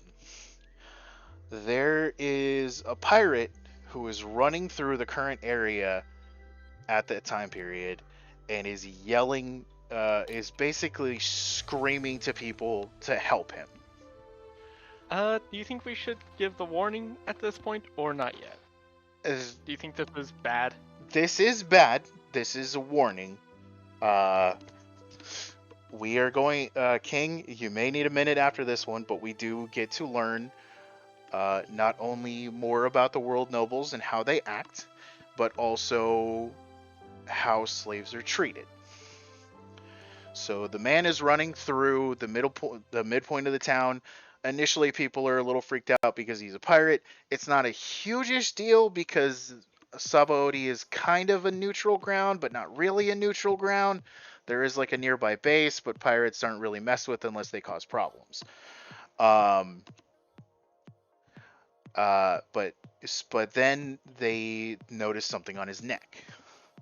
There is a collar around his neck with a little bit of a sort of bubble thing, like not really bubble, but like a little at the base of it is just like a pair. I don't even know how to explain it. It kind of looks like an hourglass, but it's not really an hourglass. I would love to get an image of it if we could. An image of what again? Of the guy. Oh, the guy. Let me see if I can find him. Here's the guy. Ah, you found the guy? I found the guy. Hell yeah. You found the guy. This would be the guy. He doesn't really have a name. He's just some random pirate who was unfortunately a long while back captured by human traffickers and sold into slavery. He is desperately trying to get the collar off of his neck, begging people to help him out, and screaming about the fact that, he's got a family back home. He's got a kid who's never even really seen his face because he left to become a pirate before he was old enough to really remember him. And upon people realizing the fact that he's an escaped slave, they back away further. Luffy and the others are initially about to go and try and help, but Hachin immediately stops them, saying, I told you, don't get involved in this kind of stuff. And Luffy says, all right, I'll stop this one. Yeah, he realizes that Hachi is very much is very worried about this, and Luffy's not as dumb as he puts on. Luffy is not a true idiot. He just doesn't. Unless it feels like it's important and it shouldn't be said. He will just say whatever he feels like. That's all there is to it. As a point of fact, in the entire manga, the only person who never has an inner monologue in the entire series is Luffy. He never has had a thought bubble drawn for him once. Unless it's like for a funny gag image of him thinking about meat rather than thinking about whatever is being talked about. So whatever is on Luffy's mind, he says it, no matter what. unless it's actually important, and he feels like it's something that shouldn't be said because his friends have told him, hey, don't do this, or whatever, and they're very serious about it. But back to the lovely scene that we are involved in. The collar around his neck starts to tick. As what happens with an escaped slave is if they get too far away from their owners, or the owners do some trigger it in some way, the collar is rigged to explode. Mm-hmm. And we witness that happen immediately. The guy seems like he initially survives. I don't know if he's truly dead or not. It's one piece. There's a very good chance he may actually still be alive, but who knows? But yeah, the collar explodes, and the group with Hachin are fucking just, they're put out by this. It is insane what they just saw, to the point where even Luffy realizes that this is fucking serious and what the hell is going on. A pair of people approach not long after,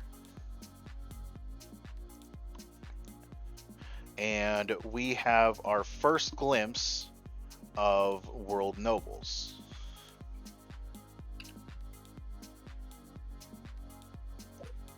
I am trying to get the proper information.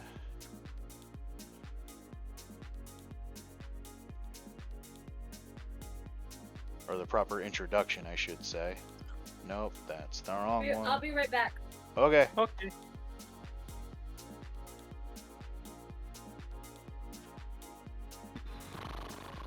Yeah, yeah, mm-hmm. Yeah.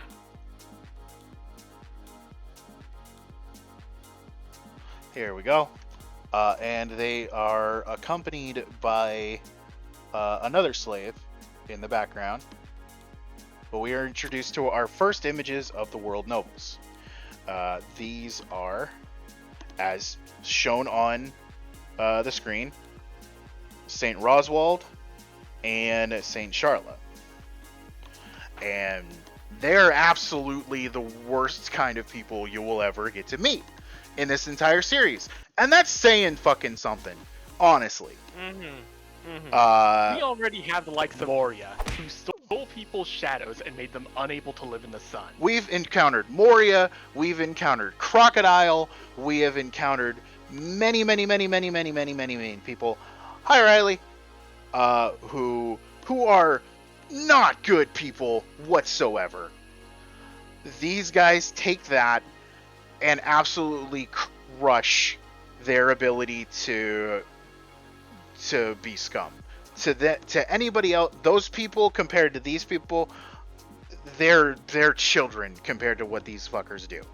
And they demonstrate that by Charla walking up to the man who just exploded, calling him scum, useless, always crying about wanting to be with his kid and being free and all of that shit. Oh shit. Thank you. Thanks for the prime sub, Riley. That's a nice little breakup in this like horrible incident. But yeah, so she pulls out a gun and she shoots him like 3 or 4 times. Jesus. The father, who is dragging that very large man behind on a chain, says, "This is honest. This is the. How could you? You're ruining my captain's collection left and right by getting them killed so often. You need to stop this for now. I do not want to have to replace anymore." And she just says it's not worth it. They essentially view anyone who is not a celestial dragon as lower than scum. It does not matter whether you're human, fishman, mink, giant, whatever.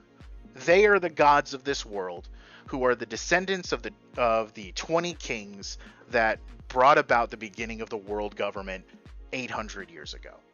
And they are allowed to do whatever they want. The Hot Wheels Redeem was when I was playing Hot Wheels way back to allow you to let me customize a car. That'll come in handy again in October when I play Hot Wheels 2. Uh, but yeah, so When we play Hot Wheels when 2. we play Hot Wheels 2. But yeah, these guys are, in our view, not their own view, the literal scum of the earth. And the world government and the Navy allow them to do whatever they want. Which, just as a preface, to show how much the Navy is subservient to these guys, if you attack a world noble for any reason, a admiral from headquarters will be sent along with about 5 battleships to kill you. That seems a little excessive. That is the level of power these guys have. They can basically call a mini buster call on whoever the fuck they want. Ready, hun? Yeah. Go ahead, by the way. Robbie, did you really just redeem that? What did he redeem? You're not getting your points back. What did he redeem? To fucking make a custom ride for 5,000 points. I mean, to be fair, Robbie actually should be able to refund his own points, to be honest. He's a mod. But still. Come on, man. He does it purely for the shits and giggles. Robbie is nothing if not chaos. Oh, also seems like Fury was a bit interested in the idea of making custom ride. Ayo? Yeah. I mean, hey, I may play Hot Wheels in the future. Yeah. Make it look like the Going Merry? Sure. In the future. Probably make him ooh-woo. No, we're not ooh-woo. You know what? In fact, nope, nuh-uh. Nah, no, not doing that. It. We're just gonna disable that right now. I'm surprised you even still have that thing there. I mean, I like the ooh-woo for when I'm not doing stuff. Yeah, especially during this arc. Yeah, this arc especially doesn't feel very ooh-woo. This is not the time for that. Yeah. Can I just say how much I love the parrot model in World of Warcraft, like the parrot mount? It's got a hook claw. Yeah. It's got a hook arm for a claw. It's great. It's very nice. Okay, so no ooh-wooing for the time. Anyway, but yeah, that's fun. That's great. We'll move on from that for now. I'm sure we won't have another incident with them for the rest of the arc. Robbie, I'm gonna hurt you. I've got so much to explain, and I'd love to get through Impel Down before we end tonight.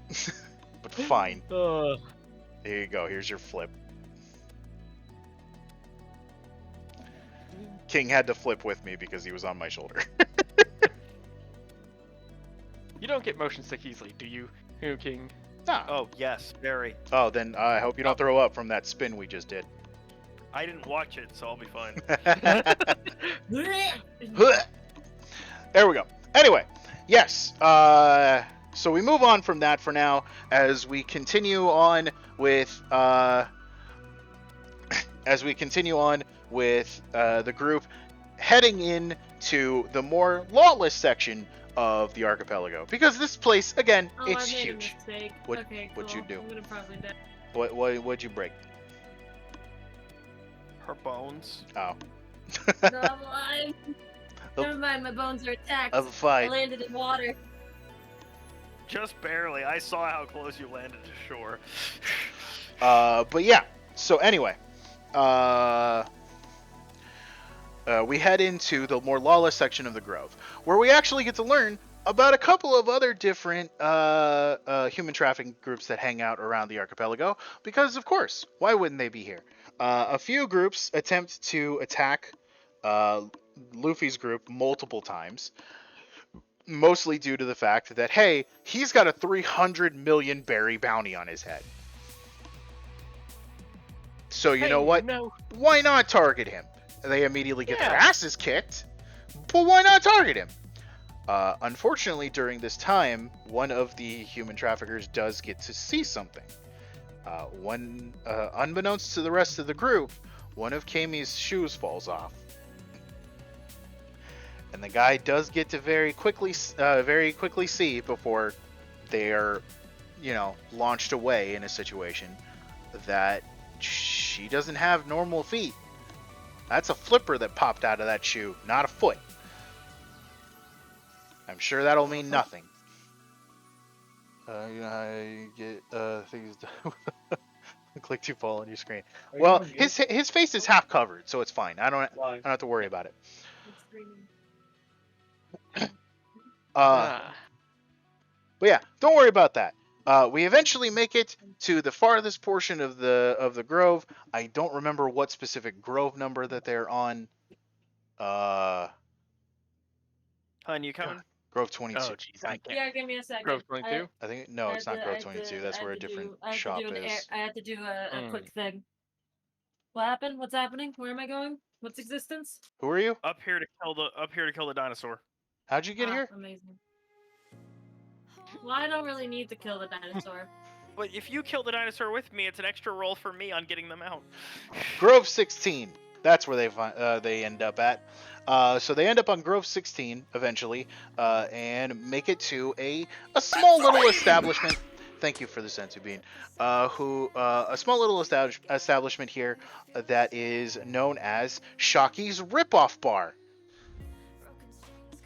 Of course, Chopper and Brooke are immediately worried. Are they gonna get ripped off? It's like, no, it's probably just the name of the place. Don't worry about it. And then we promptly hear people screaming for their lives inside.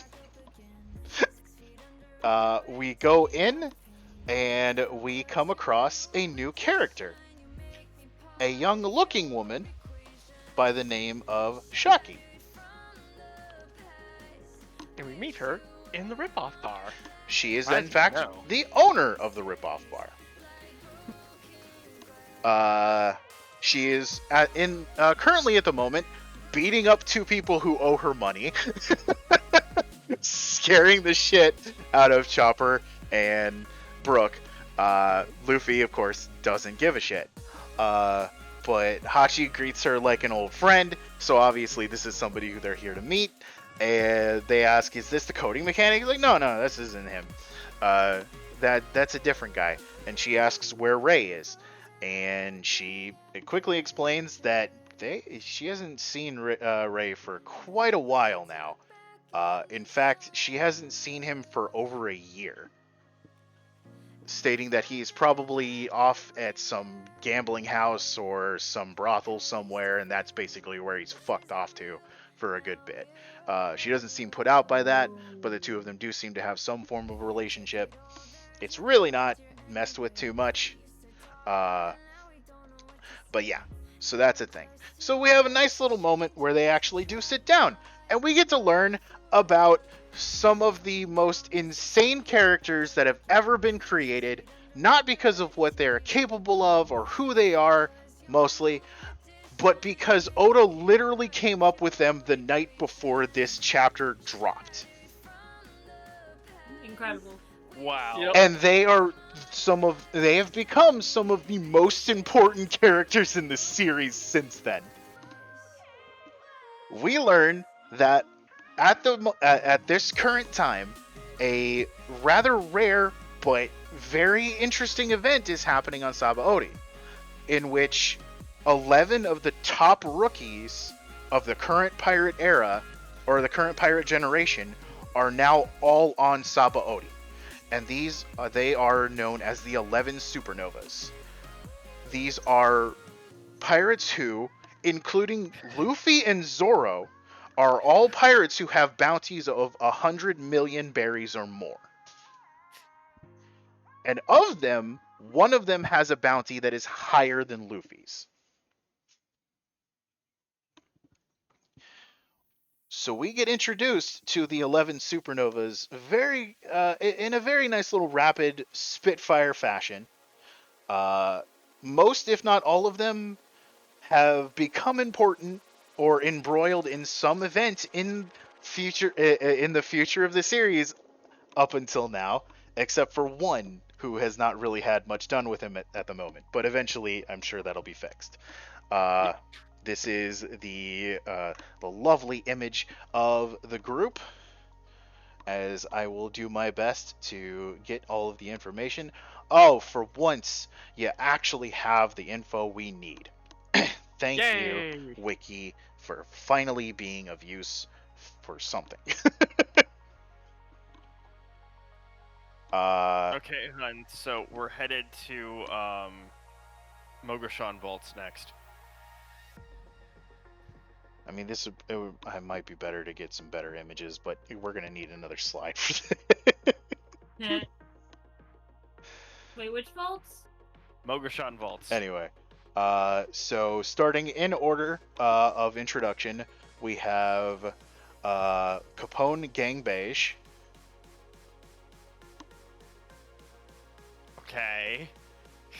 That guy. He's your classic mobster looking dude. His current bounty is 138 million. Love the pistachio ascot. Oh Good yeah, choice. he's got that full group. We're just gonna put that on there. Beige. Beige. And next we have Jewelry Bonnie.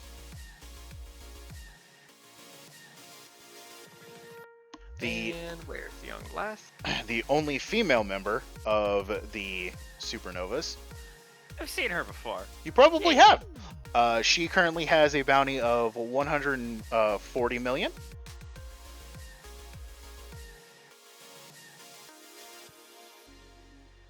Couldn't remember if it was 1N or 2. Next, we have Basil Hawkins, the magician. Let's see. Basil Bonnie's Hawkins. Now, see, I know what Bonnie's a reference to. Famous pirate queen. Yes. Yeah. That a lot of these guys have that kind of thing going for them. Yeah. I mean, I didn't feel like I needed to point out the Capone one, but Shit. Oh, hey, it's Bonnie again. It is. Look at her. Hawkins, I didn't know you were actually Bonnie. God damn it! I keep hitting Control C. There we go. Fucking hell. And then I drew all over his face. It's Hawkins. I have a feeling that I'm going to the wrong place. you're going too far south. Yeah, Hawkins the magician. Hawkins the magician, who at the current moment is worth 249 million berries. Bit of a jump. Bit of a jump. We have the Sea Roar, Scratchman Apu, I'm waiting where you need to go, hun. Okay. who is actually a member of the Long Arm tribe.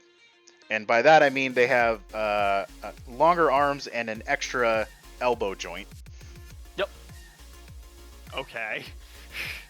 Giving double jointed a new definition. Yeah, I was gonna say that ain't double jointed. That's just an entire. That's another joint. In An entire different extra location. joint. It's a Yeah. new joint. His bounty at the time period of this reveal was 198 million berry bounty.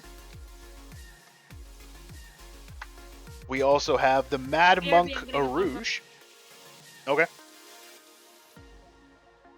Who is in fact a Skypian.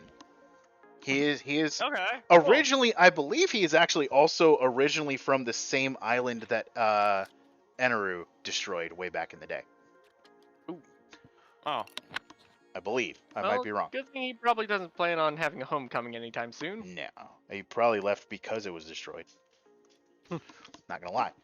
But yes, he is a Skypian. He's very large. He is the biggest of the boys when it comes to Yeah. the supernovas.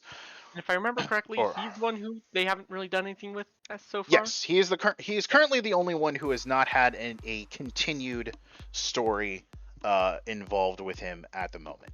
Everybody else has some form of some form of story played out with them, which we will not go into. But at the moment, which honestly, this is still technically his bounty because we haven't really talked about him in the future. He has a bounty of 108 million. I'm sure it's higher by now. We just don't know what it is. Yeah. It's also a very good chance that maybe Oda forgot. Who knows? Nah. We also have DX Drake, or in this case, Diaz Drake, as it's supposed to be pronounced, but his name it's an X and then Drake. So it's like the really pretentious way you pronounce X in I don't remember what language, but there we go. Yep. I still love his weapon that you can see on his hip there. It's a fucking mace, but with axe heads instead of normal flanges. And he's got a normal sword. Yes, he does have a normal sword, but that's also his signature weapon right there. Turtle in particular may end up I've loving. returned. Welcome back. You may end up loving this guy for a very particular reason, which we will get to Which guy? later. Drake down here at the bottom. I had to take off my headphones, so I didn't hear anything that was spoken about for the last 3 minutes. That's okay. We only introduced Diaz Drake.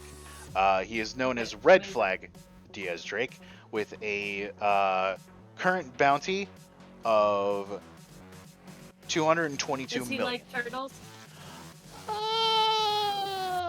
He might be. He may be. They never really go into it. There's a reason. Don't worry. You'll find out soon. Alright. We also have the Massacre Soldier Killer, who is actually, much like Zoro, not a captain, but has a high enough bounty to be considered part of this group. That will be this boy. He's got little spinny sickle weapons as his thing, and he always wears a mask. He does not take it Yep. off. Yeah. Picture a weed whacker, except instead of a plastic thing that's meant to whack off, like, Whack off. blades of grass. Shut up. Instead, it's like hook claws that are meant to rip and tear until it is done. Yeah. Rip and tear until it is done. And his current bounty at the moment is 162 million. We have a fan favorite. A lot of people love this guy to the point where he actually took second place in one of the Japanese character polls once, which is saying something because it normally in first and second place is always Luffy in first, Zoro in second. And there was a time where Law took the number 2 spot from Zoro. This would be Law. Trafalgar Law. Trafalgar Law. And his current Rawr. bounty at this very time is 200 million. And then finally, we have the final member that is not a Straw Hat, which is the one with a bounty that is that at this moment in time is currently higher than Luffy's own bounty, which is the man by the name of Eustace Captain Kidd. He is, I wonder who that's a reference to. man, I could not begin to tell you. Oh, my name was Captain Kidd as I sailed.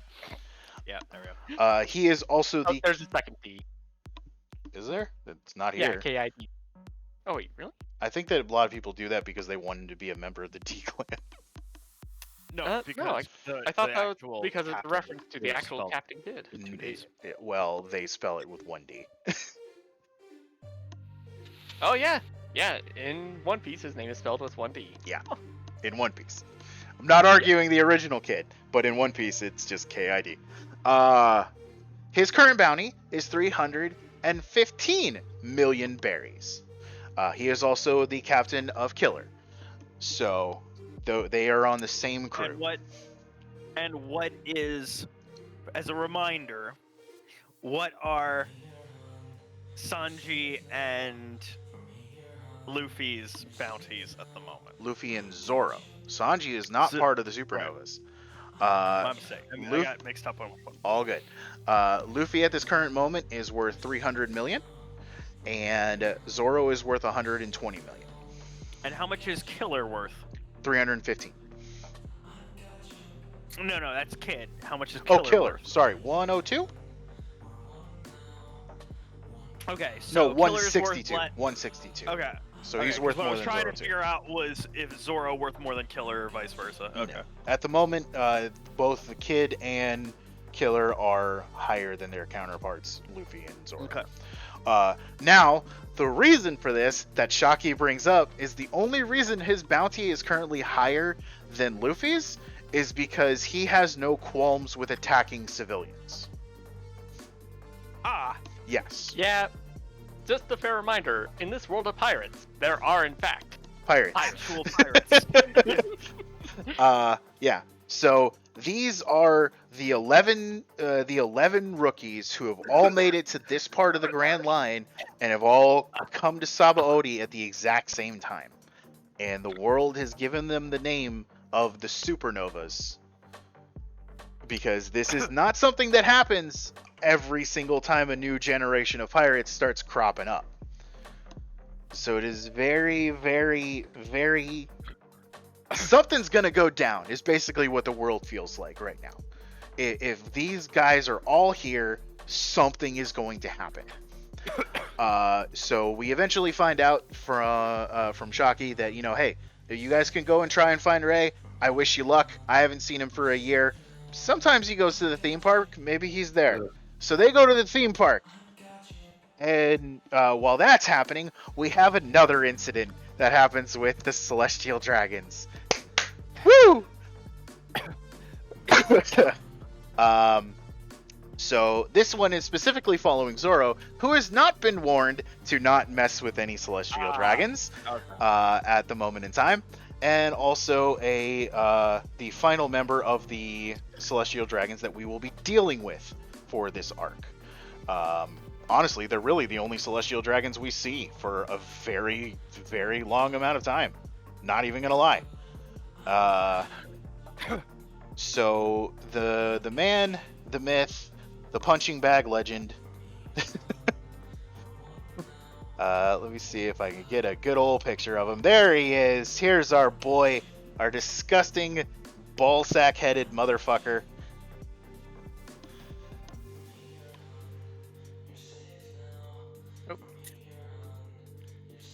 This is Saint Charlos. That is the worst top knot. It is the worst top knot. It is it's a hell of a. That's saying something. That's saying There's something. a lot of bad top knots. Yep. And he is, as you can see, currently riding on a human slave because apparently he's just too good to walk. And at the same time, he's also chastising the man for not going fast enough with two other women chained up behind. Lovely people, honestly, just the best. There's a certain member of the former presidency that would just love these people, I'm sure. Hang on a second.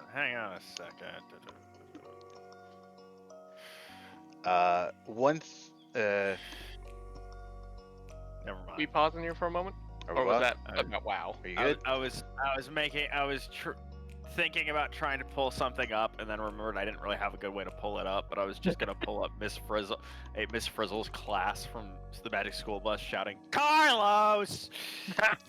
Well, his name is pronounced Charlos, but okay. Ah, fuck off. No, it's not. It is. It is actually pronounced Care, Charlos. it's not. I don't care if it is. It isn't. That's what I'm saying right now. It's Carlos. You pretend just fuck.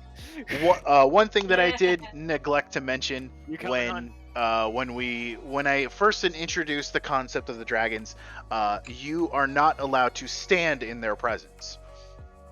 If they are coming by, if they show up, you must be kneeling at all times until they are no longer in sight. So upon their coming down the road, people are already getting on their knees, trying to draw as little attention to themselves as they possibly can. Unfortunately, there is a small group of people who are not able to do this at that time, which is a group of medical physicians who are medical physicians and a nurse who are carting a man who is dying at the moment, trying to get him to the hospital. They risk it, which they probably shouldn't have, but the man is dying, so they didn't have a choice. They try to get across. They get called out by Charlos, who says, "How dare you not be kneeling in my presence?" They beg for him to allow them to do this one time because the man is dying. Upon seeing that, he notes, yes, his condition seems to be very bad. This is bad. He pulls out a gun and shoots the guy. Oh my god. Han, are you coming up? Oh, okay. No, I see you. After doing this, he takes note of the lovely nurse who is with them. She's a very beautiful woman, and decides, yes, I like you. You will be one of my wives. Yep. And the assistant, who is the guy in the black suit back there, starts making arrangements for her to be brought back to Marie-Joie with them. Her fiance then approaches, yelling about, no, you can't do this. She's my fiance. We're supposed to be married. You can't be taking her away. And she's against it as well. It's a whole thing. He gets shot. Yeah, that's where I figured that was going. Nobody is doing anything because, of course, nobody is doing anything.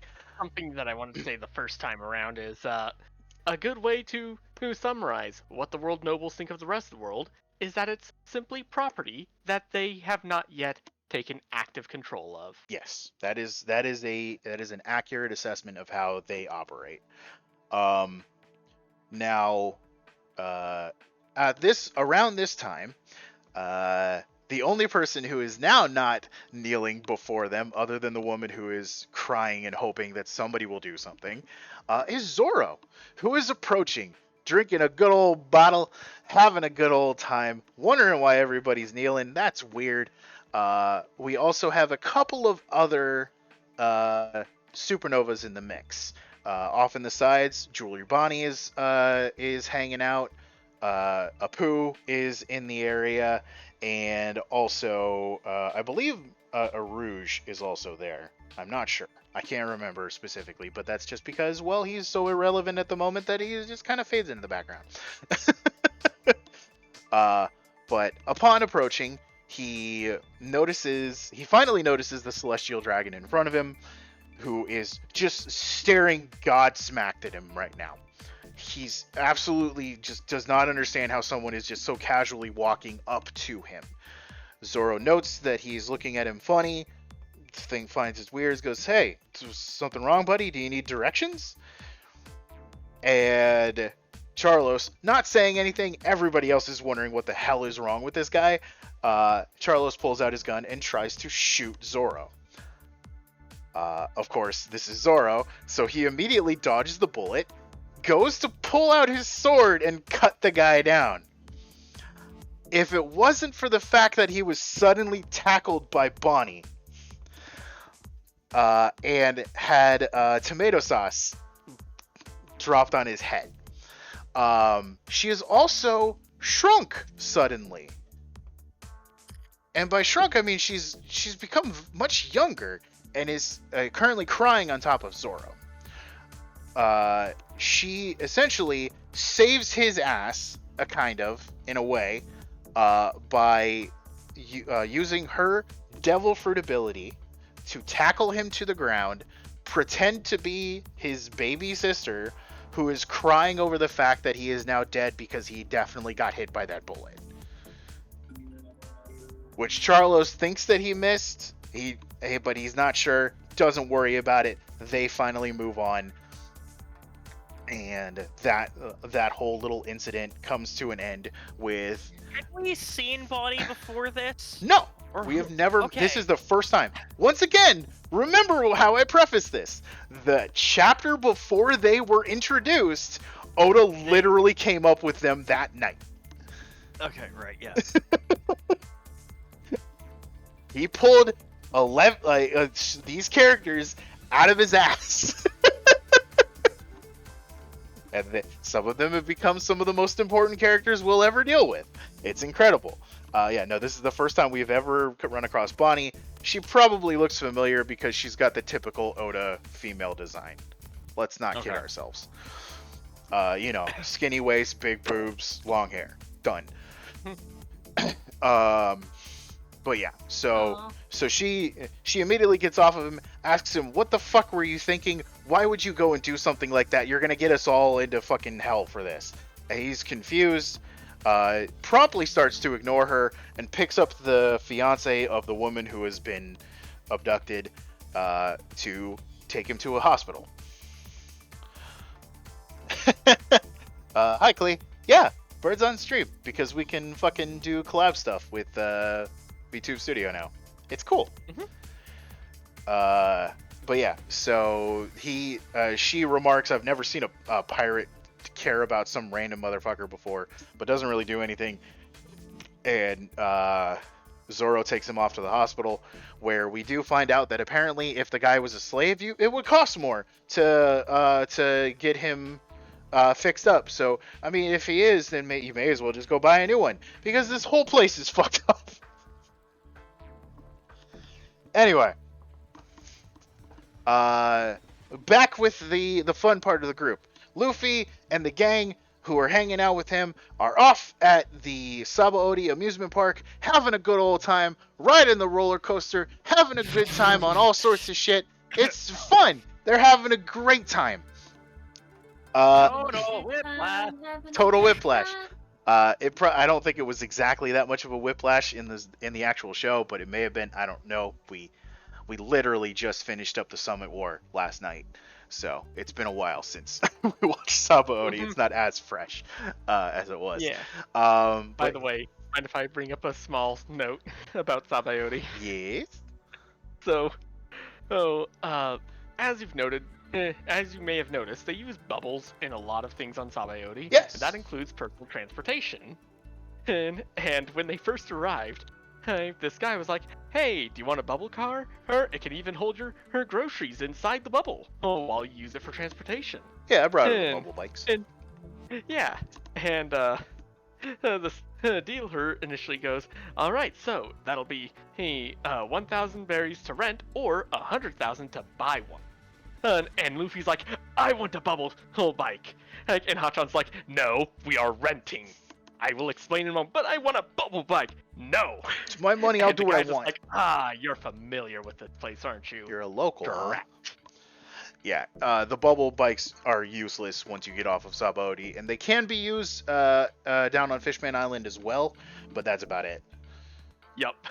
Because the bubbles cannot leave the special atmosphere of the archipelago. Yeah. That's not fair. Yeah, but that's just how it is. Grand Line be weird, yo. Yeah, Uh, valid. but yes. World of Warcraft expansion rules. Got it.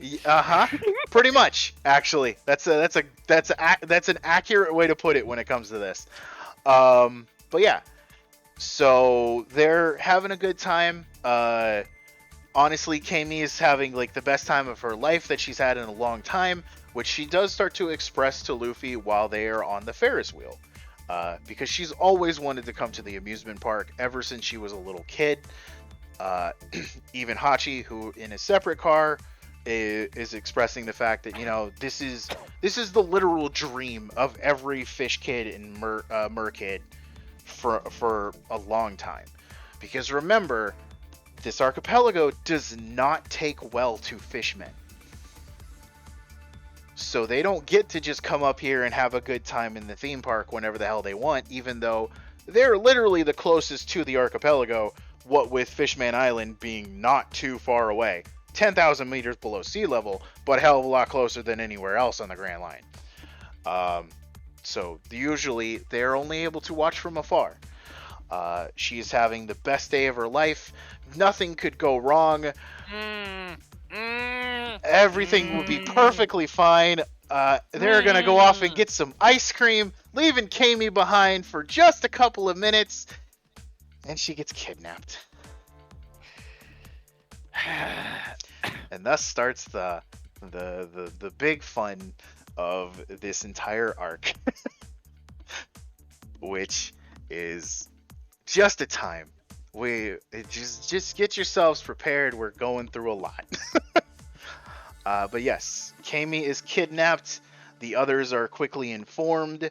Sanji calls in the the Flying Fish Riders, or the Rosy Life Riders as they're calling themselves now, to help out with the search.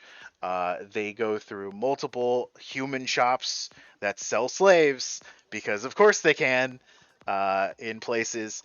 And they are actually eventually taken to, not taken, but we find Kami is taken to a place on Grove 1, which is actually a auction house. Which is where Was it Sanji or Zoro? I thought they were supposed to be going. Zoro is on his way to Grove 1. Yes, he is. Yeah, because he thinks that that's where Yeah, the. I should preface that he's trying to get to Grove 1. It's not working out well, considering he even got directions from people who tried to, capture him, some bounty hunters, and proceeded to go in the exact wrong direction to the point where he actually loops back around and finds them again later on. It's good old time. But yes, we also get to learn that people and creatures have different prices. Everybody's got a starting bid on their head, and of course mermaids, being the hardest to catch, have the highest price. Thank you. I don't think you needed to throw that at me. I'm not the one who's auctioning off human lives. Anyway. No, you're the one informing me of it. I mean, hey, you gotta take the good with the bad, man. That's just how this goes. Mm-hmm. So we actually do get to meet the owner of the auction house, which is a man by the name of Disco. He is a festive-looking motherfucker. Let me get you an anime look. Oh, this is just the perfect image. Oh, it's so good. There you go. There he is. Going balls deep. Why are you going balls? This is not the time to go balls deep, Robbie. Oh my I'm assuming God. that was Robbie. Yeah, it was. Yeah, that was Robbie. I knew it. Anyway, yeah, here he is.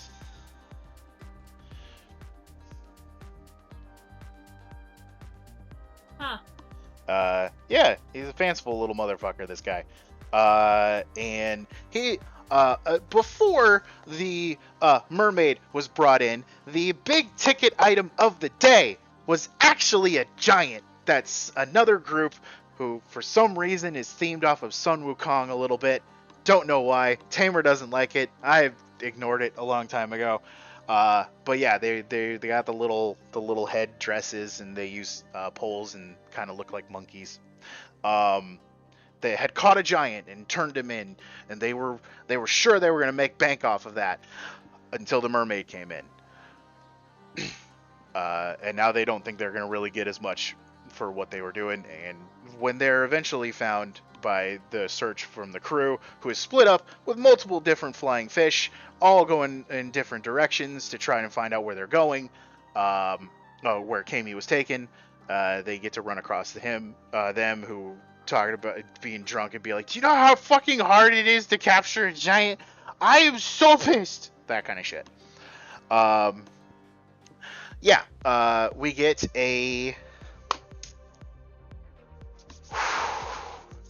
reveal. Among the Kami is brought into the back room where they are trying to get her shackled down so they can get her ready to be sold off. We actually get to see a bit of the people who are up for grabs in today's auction. I believe I got a screenshot of it. Did I not get a screenshot? I thought we took a screenshot, Tamer. Yeah, I thought we did. Did you take the Hold on. screenshot? It might have been you. Hold on, let me see if I. Yep. Okay, you just did. scroll up in our picture chat. You're right. Okay. We come across the giant, This of course, big brain who time. is hanging out in chains, not happy about it. But while they're trying to put on the, oh my god, I forgot about an important plot point back during the fight. Oh, what was that? Quick sidetrack. Back during the fight with the Flying Fish Riders, Motobalo is used to attack Luffy. There's a small little joke about like, oh, his horns are strong enough to gore anyone, but they're really tiny and they can't actually hit him. While Luffy is holding back Motobalo, he glares at the beast, tells him that he needs to just back off, and a small pulse comes off of Luffy. And Motobalu freaks out for a moment before passing out. And I preface that because I forgot for a moment about that. It is an important plot point because we run across a sort of same situation here inside of the auction house. While they are trying to lock down Kami within her shackles, suddenly a weird feeling pulses through the room, and the guys who are trying to shackle her pass out. The giant, who, from the initial framing, almost seems like he's the person who did it, speaks up, looking down to someone beside him, saying, "Hey, I felt that."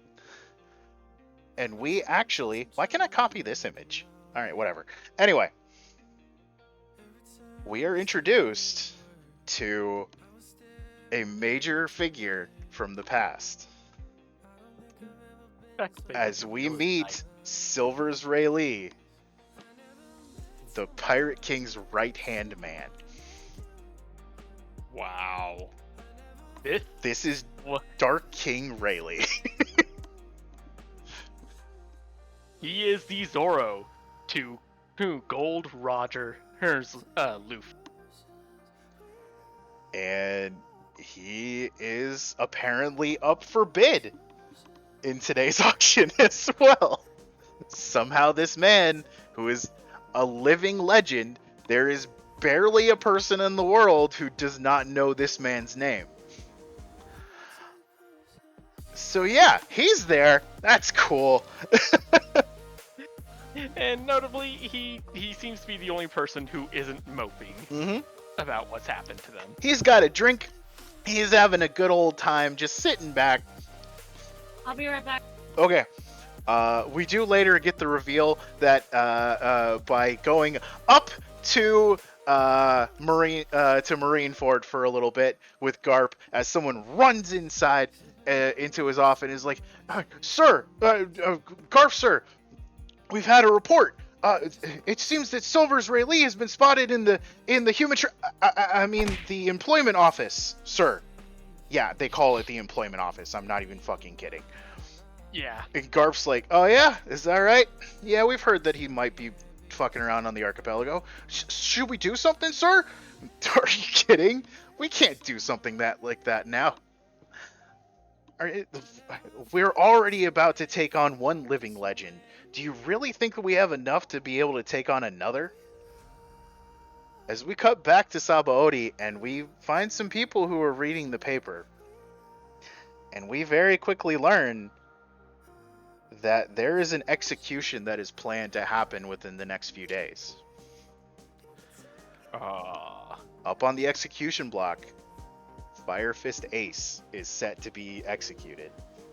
Oh no! He lost his fight with Blackbeard and was turned over to the Marines for a place as a warlord. So that's a thing that's happening. And of course, if you fuck with a member of the Whitebeard Pirates, Whitebeard don't take too kindly to that. So the Marines are currently prepping for war. But don't worry about that. Yeah, it's fine. we have other shit. We have other shit to worry about. Don't you worry about that right now. We got other things. We got to save Kami. Yeah, we gotta save Kami. Who cares about some war? It's Ace. It's gonna be fine. Don't worry about it. Well, don't. It's One Piece. Nobody dies. That's important in One Piece. Anyway, so we cut back. The rest of the crew has found out where Kami is being held. The auction has already started upon their arrival. A couple of people have already been sold off. One of which was supposed to be sold off, who was a captain who really did not want to be sold. So he bit off his own tongue and passed out. To add worse matters to the situation. To make matters worse. To make matters worse. Yes. I'm not good with words. The two of the Celestial Dragons have shown up at the auction house. So they are there before the Straw Hats show up, which initially they were going to bust their way in and do something about it, but with a naval base being nearby and celestial dragons inside, it's their Hachan says, no, that's not a good idea. We need to not do that. So their plan is to use all of the treasure that they got from Thriller Bark to buy Kami. Good plan. That is the plan. Yep. I believe they said that they've got over 300 million berries in treasure, maybe more. It should be enough. Is basically what they're saying. Dear world government, instead of you putting us to death, can we just pay off our own bounty? Can we do that? But then they can't make a show of it. Yeah, so just to set up some perspective, if human starting bids are at 500,000 berry bounties. We see them go up to 1 million, maybe even, I think the highest we heard for a human was 6 million. Something like that. Depends. If it's a woman, it usually goes higher. Yeah, and then merfolk, for males, they start at 1 million. For female mermaids, they start at 70 million. So, judging by the group of people that are in there, a lot of them are they're snobby, disgusting noble types. Not quite world noble level, but still just as gross and inhuman. And as we can see, the Straw Hat Pirates actually have a huge amount of buying power over everyone else in there right now. Especially 1 million, since 6 million stretching. Especially since hold on.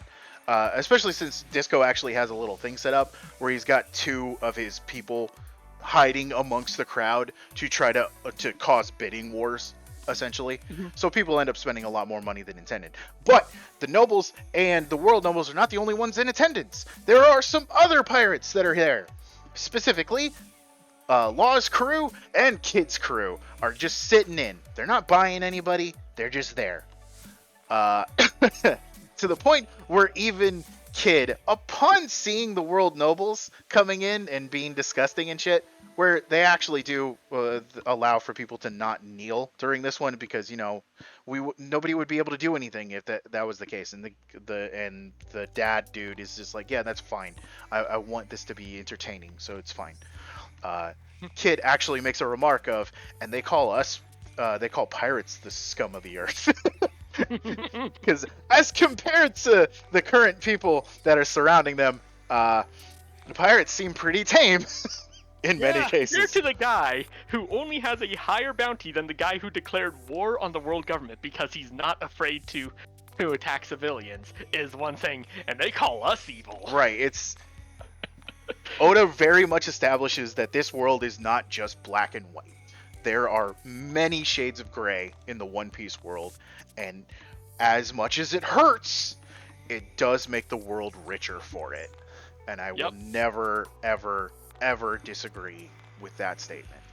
But yeah, so they get in, they're ready to go. A couple people have been carted in and out and been sold off and been brought back so they can be paid for later because that's how auctions work. And finally, Kami is rolled out in a giant fishbowl because why not? They do a little fucking stint with like silhouettes and stuff. Charlos at this point has showed up, so all 3 of the world nobles are there.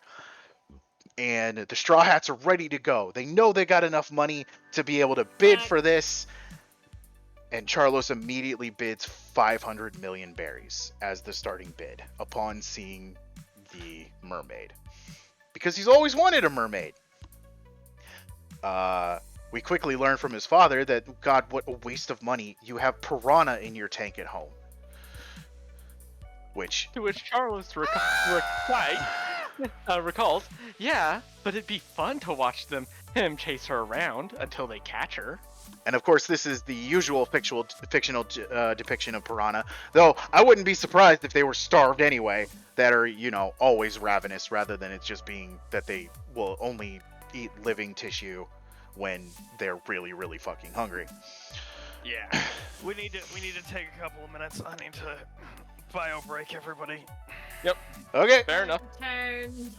welcome I back. think that's Hi. fair given how far in we are. Yes, it's fair given how far in we are, and it's okay. Things will get better. Mm-hmm. It's all been having fun Right. listening to this lovely place, this great Yeah. archipelago. Hun, I'm waiting for you where we're at the spot we're gonna head to the next one. All right. Hello. Hi, Ben. Hello. Wait, where is it? We're doing Throne of Thunder, so I'm waiting for you near the portal. Sorry, Okay. I'm wait. I'm Is it- very wait. It's okay. We're still in Sabaody. Mm-hmm. Okay. There's so much that happens. We're definitely not going to make it to Impel Down tonight. Yeah. I mean, we might make it to the start just because the next arc is actually pretty short. And there aren't, 7 billion characters that I need to introduce. Hmm. How you liking the story so far? It makes me sad. Yep. The Mhm. archipelago hurts. It's a hard one to come back to.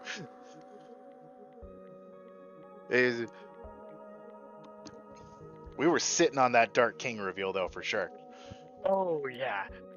The fact that they don't even make any.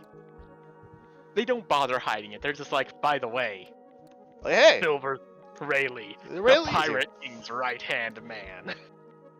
And just the drop of the fact that, oh yeah, by the way, Ace is on the chopping block. Yep. What? There's a big war about to happen. It's a time. This entire saga is a fucking time.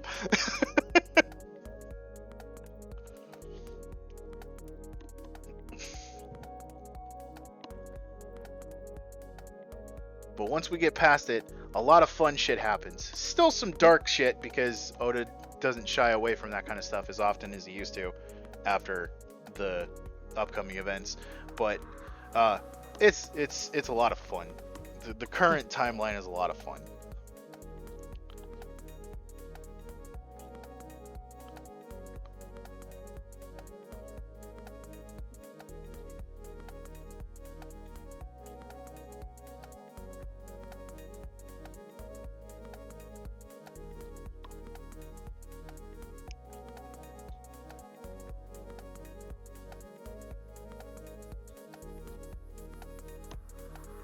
Are people being added to your Discord?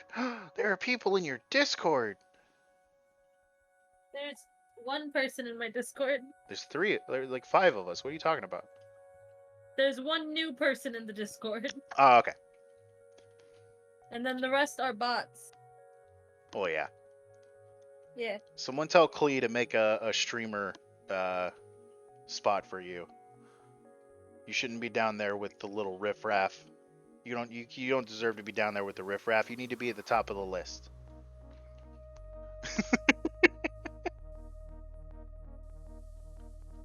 With the river. I just mentally processed what you were saying. I was like, what the fuck are you talking about? What the hell you mean? And then Bird needs his own turtle boyfriend. That's his role. No. Come on! I'm not making that a thing. Ah, but it'd be funny. It would be funny, but I'm not making that a thing. I'm very open about my relationship, like, on streams and shit like Yeah. that, but for people who, like, listen to my videos and all that, who will also be a part of the Discord, it's just like, I'm not gonna openly flaunt it unless people ask. I really hope they- that your fans are mature enough to look at you To and process the understand. fact that I'm a separate person than my characters. Yes. Yes. The vast majority of them are. Like, I've gotten plenty of comments being like, I love this character, I love how you voice this character. Like, none of it is like, wow, you're so this in this video. It's like this character is so this. Yeah. Or blah, blah, blah, blah, blah. Like, for the most part that I've been able to process, most of them are pretty good at, like, separating my existence versus my character's Yeah. existence. Fact from But fiction. fact from fiction. But regardless of it, I'm still not gonna be one to flaunt my relationship, especially on my Discord. Yeah. Because also, you excuse don't me. know what the fuck is gonna happen. Like, I hate the idea of like making relationships like super Oh yeah, no, like it purely. public and stuff like that. Because especially if you have like an online personality. Yeah, it was purely a joke. Yeah, no, I know, but it's something that I needed to think about it.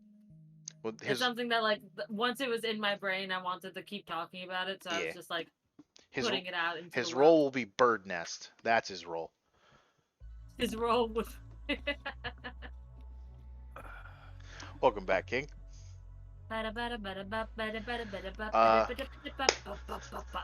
What- way, I'm already in the place. Yeah. Okay, I'll be right there. Anyway, ready to continue?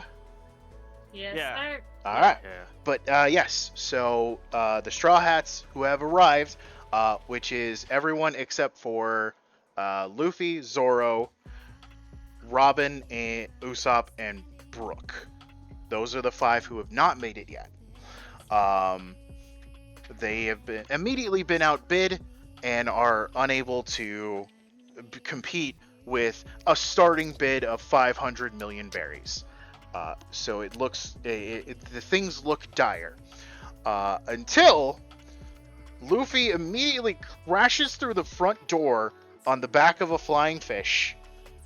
And upon gathering himself, talking to Zoro, who knows nothing about the situation, because he literally just grabbed him on the way there because Zoro was lost. Zoro nearly fucking died of fright. Nearly fucking died of also fright. whiplash. And impact. He's not fully recovered yet. Let's fucking remind everyone again. And also, literally, Luffy grabbed him by the head. Well, it was by the from collar. the back. It was the collar by of the his shirt. collar. Oh, okay. Was Yeah. it by the collar? I thought it was by the head for It a was the second. collar of his shirt. But yeah, That would from the still back hurt. of a Oh, yeah. No, beating flying fish. He did not have a good time. But anyway, they've arrived. Luffy looks around, takes a minute to take everything in, sees Kami on stage, and immediately starts running towards the stage. And Hachi, who knows that a celestial dragon has just purchased Kami, doesn't want a scene to be caused, runs down trying to stop him, grabbing him with 2 of his arms, which again, he's still in disguise at the moment, is trying to hold him back. But this is Luffy we're talking about. So it just reaches out an arm. He, unfortunately, the only way to hold Luffy back long enough is to get the rest of his arms involved. So they burst out from underneath of the coat, he grabs on, slows him down, and some really disgusting looking old woman screams, "Ew, it's a fishman!" And you get a whole thing of them prattling on about racist shit, saying how, it's probably got diseases and bullshit, really encompassing the fact that this archipelago is racist as all hell.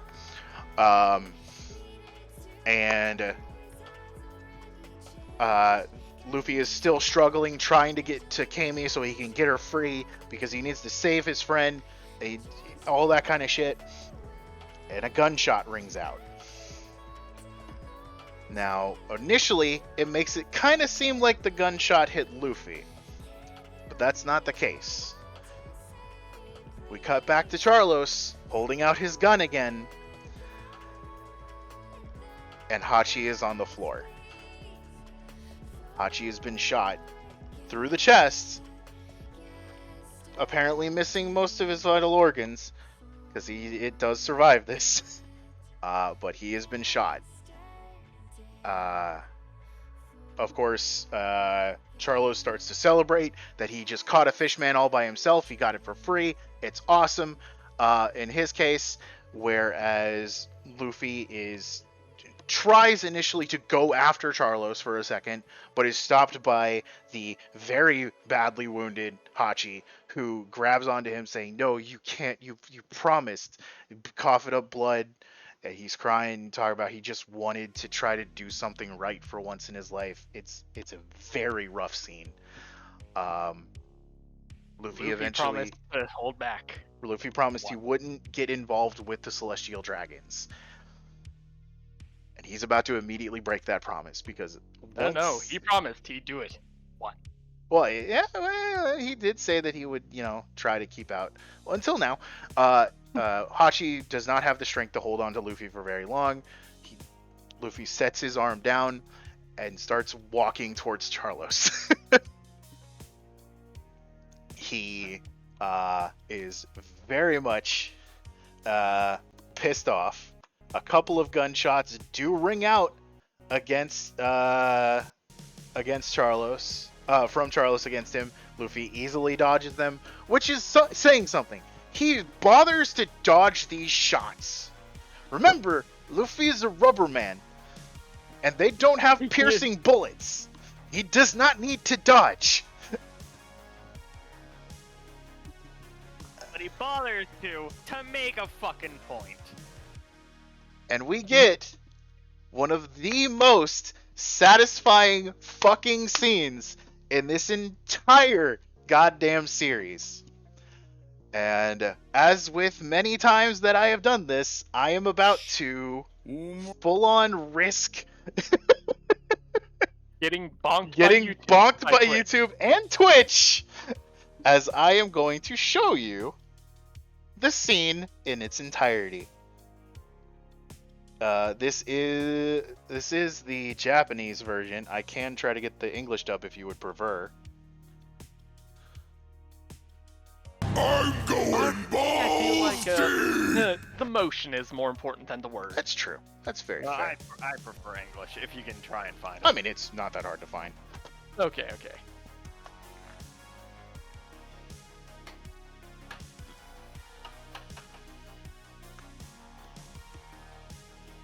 Ready? Yeah. Ready. Straw Hat. Don't do this. We got the full scene here. It's my fault. I'm the one who screwed up, okay? Please don't forget your promise. Like I said, you can't defy the Celestial Dragons even if they kill someone. There was a time when I was a pirate, a criminal. This is the punishment I deserve for doing all of those horrible things. I didn't mean for everything to turn out like this. I just wanted to make amends with Nami however I could. Even if it wasn't much, I wanted to be helpful to you and your crew. But I screwed that up, I guess, just like every other time. I wanted to do something right for once and show Nami how sorry I am. Hachi. All my life, all I've ever done is cause trouble. I'm sorry. Forgive me. That's enough! Stop all that annoying babbling, fish, before I shut you up for good! How dare you! Don't look at me like that! You're gonna get in really big trouble! Don't do it! Easy. You see this? I have a gun. Ah, fuck. Straw Hat Luffy. He's serious. Now you're annoying me too! Hmm?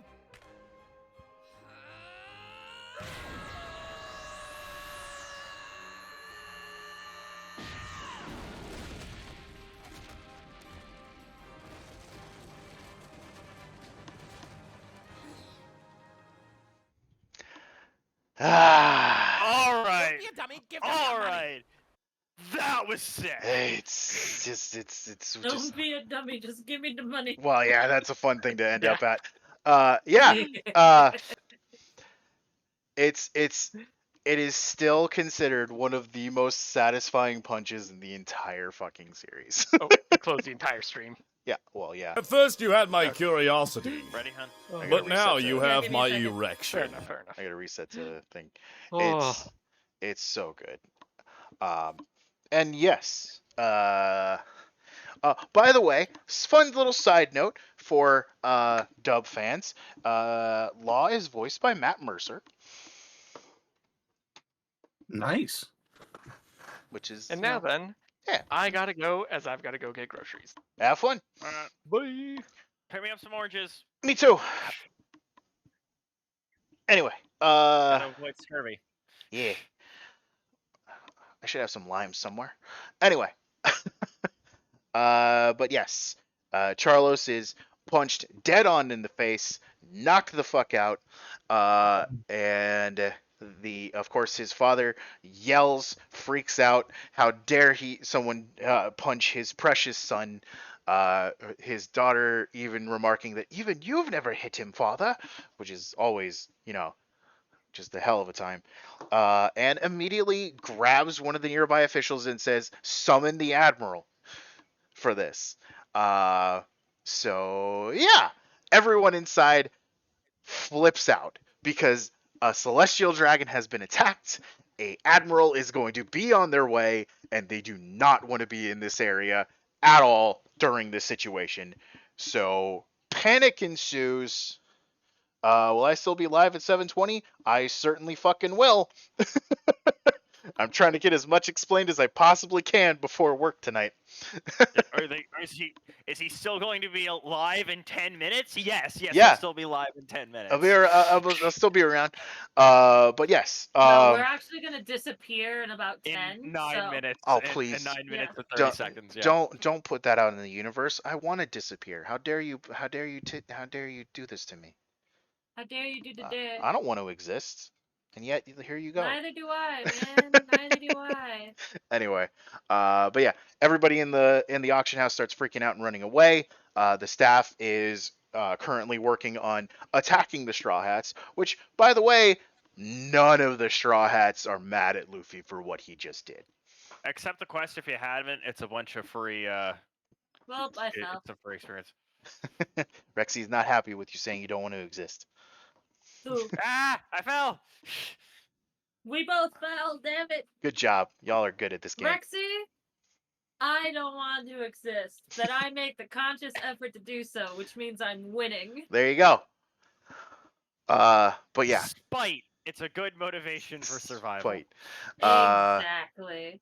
As it also does turn out, on the way out for all of the nobles who are lamenting the fact that this incident has now not allowed them to collect their newly purchased slaves.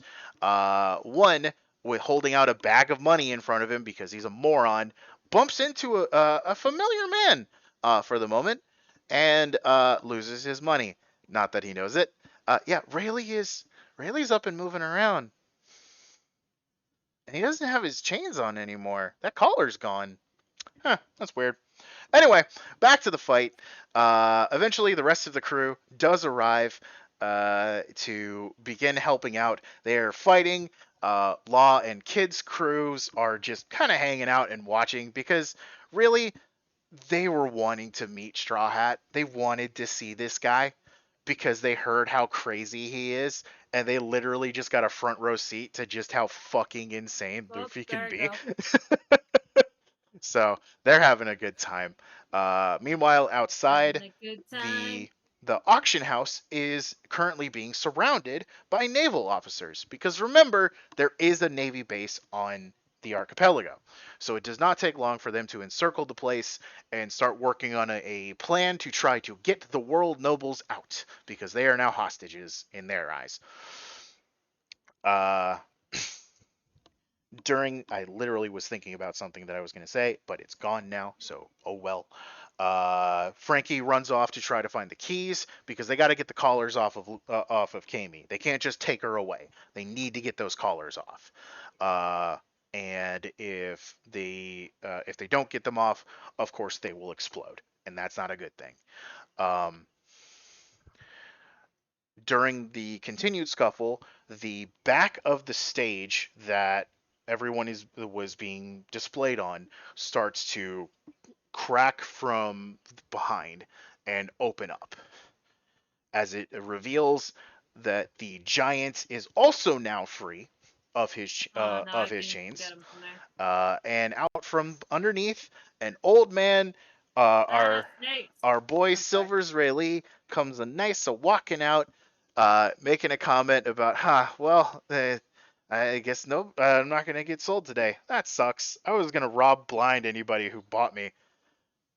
But you know what? Now that I You think know what? about it, Valid. yeah. But you know what? Now that I think about it, who would buy an old fogey like me? And just starts laughing. So he's having a good time. And then he notices everything. He was just having a hoot. He was just having a hoot. He then takes stock of the situation, looks out across the crowd, sees that there's been a bit of an incident, and then focuses on Hachi. And this is Ray. This is the man that they came looking for. So this is a man who is a friend of Hachi's. He sees what's going on. He sees Hachi is in bad shape. Sees the celestial dragons, which have pretty much all been knocked out by now, because the daughter had actually gone up on stage in order to shoot Kami, because she apparently is the whole reason why people are doing what they're doing at the moment. But she gets knocked out by some weird thing that happens just before everybody shows up, or before Rayleigh and the Giant show up. Wonder what happened. Uh, he takes full stock. It basically says to Hachi, you know what? You must be doing what you felt was right. I'm not going to be mad at you for it. He notices the Straw Hats. He notices the other two pirate crews. He goes, all right, I think I understand the situation now. And a wave of pressure pulses out from him, and all of the guards who were fighting the Straw Hats immediately pass out.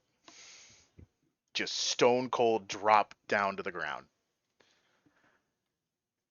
And we get the second time where it's revealed that this is the right hand man of the former pirate king. As those who know his name, other than Luffy, because Luffy's a little bit just doesn't care about the world in many cases, about learning about the world anyway. Doesn't really recognize him, but everybody on the crew knows his name except for Brook. Brook is a notable exception, because he's 80 years old and spent 50 years, the last 50 years, in a giant fog place trying to get out. Uh, Hold on a second. I have to do something very important. now what would that be? It's called Binks's Brew, right? That is the English name for it. Binks Sake is the Japanese, if you want to listen to the Japanese.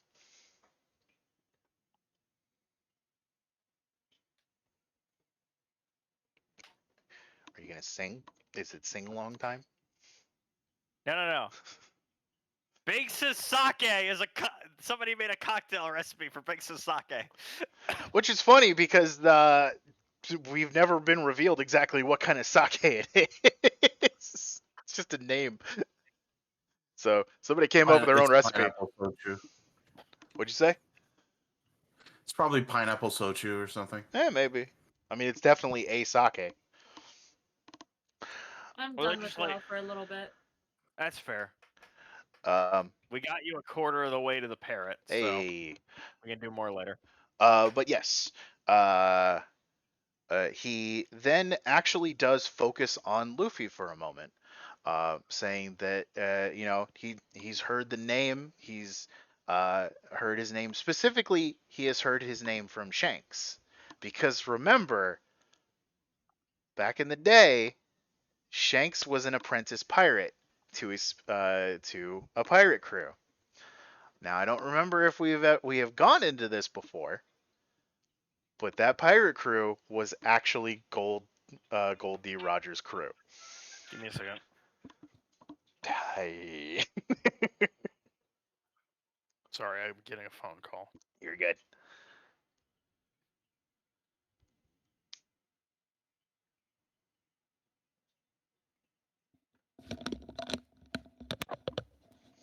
Oh, it's gonna be a big one.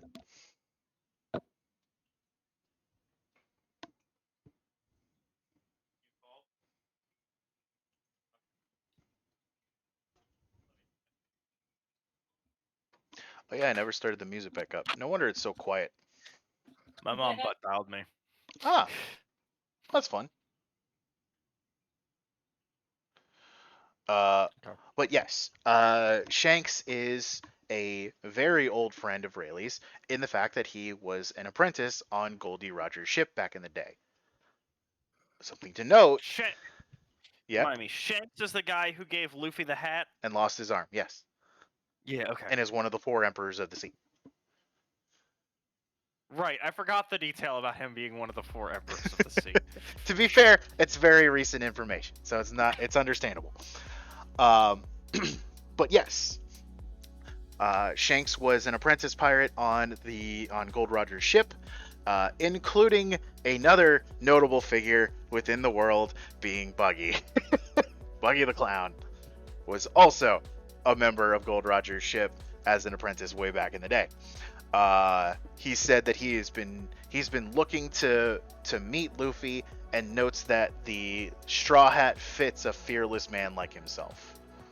He doesn't get time to elaborate much because we have a little bit of a situation going on in the fact that the entirety of the auction house has been surrounded by the Marines. So, of course, that needs to be broken up a little bit so they can get moving. So, in lieu of what your typical fashion of how these things would be handled goes, the 3 captains are the ones who go outside first. As they are doing this, they reveal the kind of dynamic that they have between each other, and that is constantly arguing and trying to one-up each other as if they were brothers, in a weird way. It's a lot of fun, actually.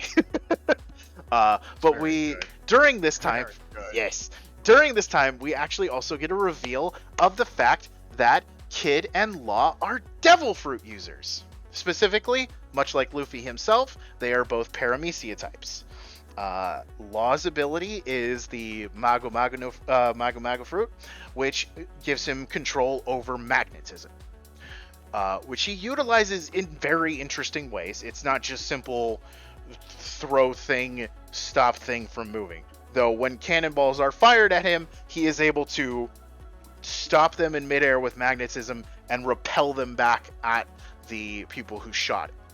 So, but he also uses that to gather up anything metal that'll come to him, essentially, and create giant metal, like, limbs to use.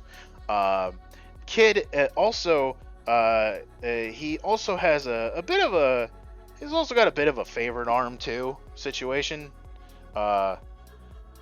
Specifically his left arm. He really likes his left arm, but, you know, don't worry about that.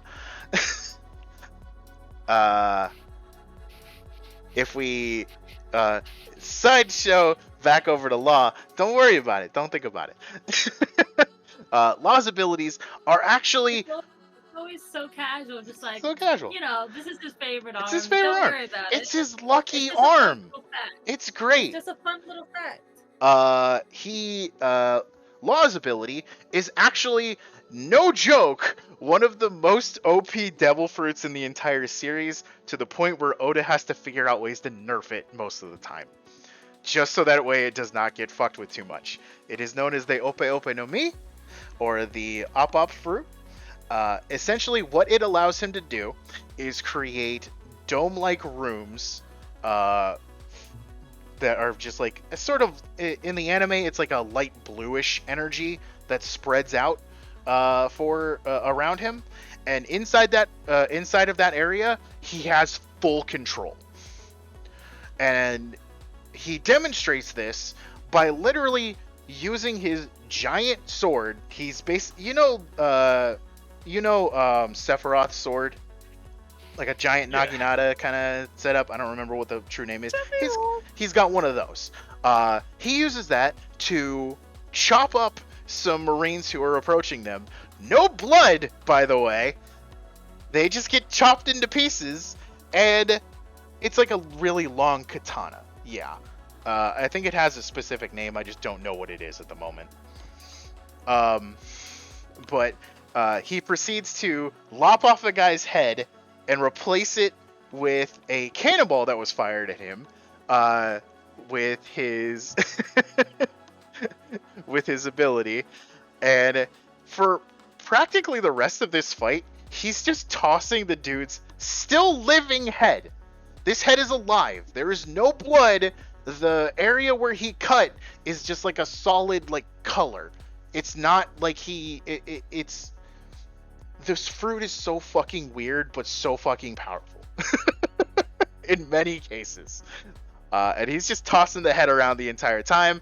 Eventually he uses it to chop up a bunch of Marines and control the separate body parts to stick them together in weird ways. There's one guy that ends up with 2 torsos, another guy that ends up with just 4 legs in his head, another dude who gets attached to barrels. It's a fucking time, this power. But after a while, the rest of the crew comes out. The warlords, not the warlords, the world nobles are rescued and taken off to somewhere else, and they start making their way away. Luffy and the gang head off with Rayleigh back to Shaki's ripoff bar, and initially King and Law go in their own separate directions, though someone does appear not long after they split up.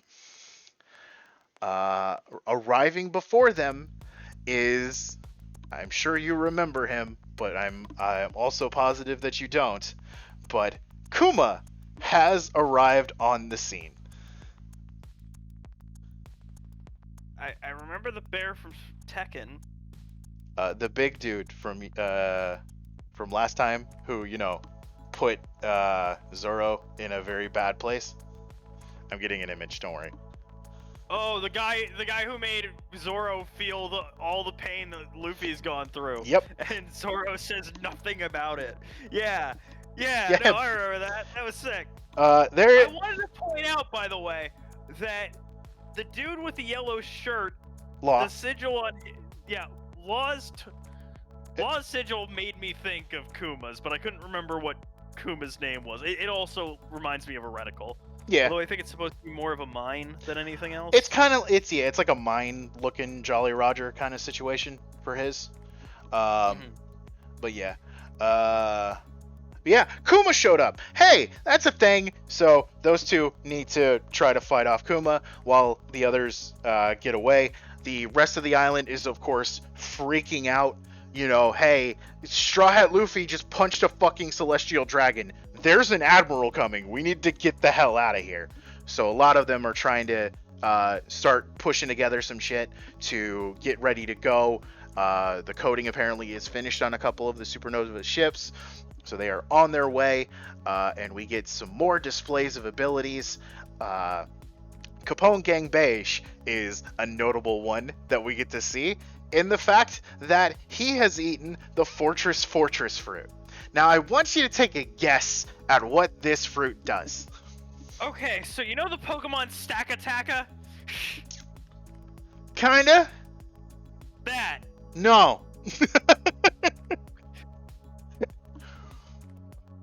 So, what the Fortress fruit does, and it is... Throw a picture of Stack-a-Taka on the screen. How do you spell that? Ah, fuck. I'm hitting stuff and breaking things.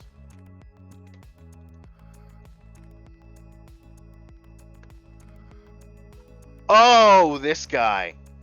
Yeah. Oh, okay. Yeah, no, nothing like that. Okay. Not even close. Well, there you go. There's Stack-a-Taka. He's Beige's best friend now. Anyway, Beige is a Pokemon trainer. Stack-a-Taka is his mate. There you go. There we go. There's a stream to do at some point. Once every One Piece character's ace Pokemon. There's something to do. But no. The Fortress fruit basically turns Beige into a walking castle. And I don't mean that in the sense that he can just become a castle. I mean that he has the ability that if you approach him when he opens himself up, like maybe a little drawbridge that opens up on his chest, you will shrink down and go inside. And his entire inside looks like a furnished castle.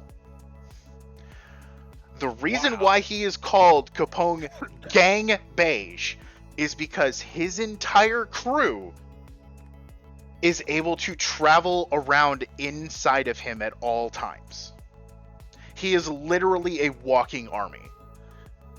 Yo. To the point we get a nice display of a bunch of cannon parapets opening up around his chest and them firing out little tiny cannonballs, but then once they reach a certain distance away from him, they expand to normal size and blow up anybody who got hit. And go back to full speed too. It is an insane ability, and it's just fucking amazing.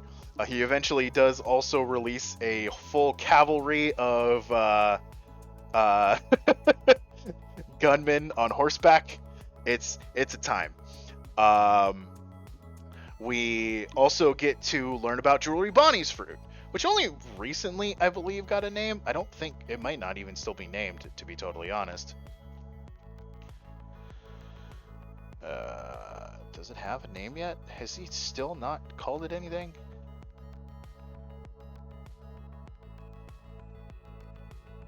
Yep, still unnamed. Okay, so it's still an unnamed devil fruit, but essentially what she can do, and it's so remember previously I told you that she seemed to have shrunk down to kid size a little while ago, right? Mm-hmm. Yeah, she can do that to others too. Wait, her fruit's unnamed? Her fruit is currently unnamed. It still does not have a name, at least according to the wiki. But essentially, she can affect the age of anything she touches.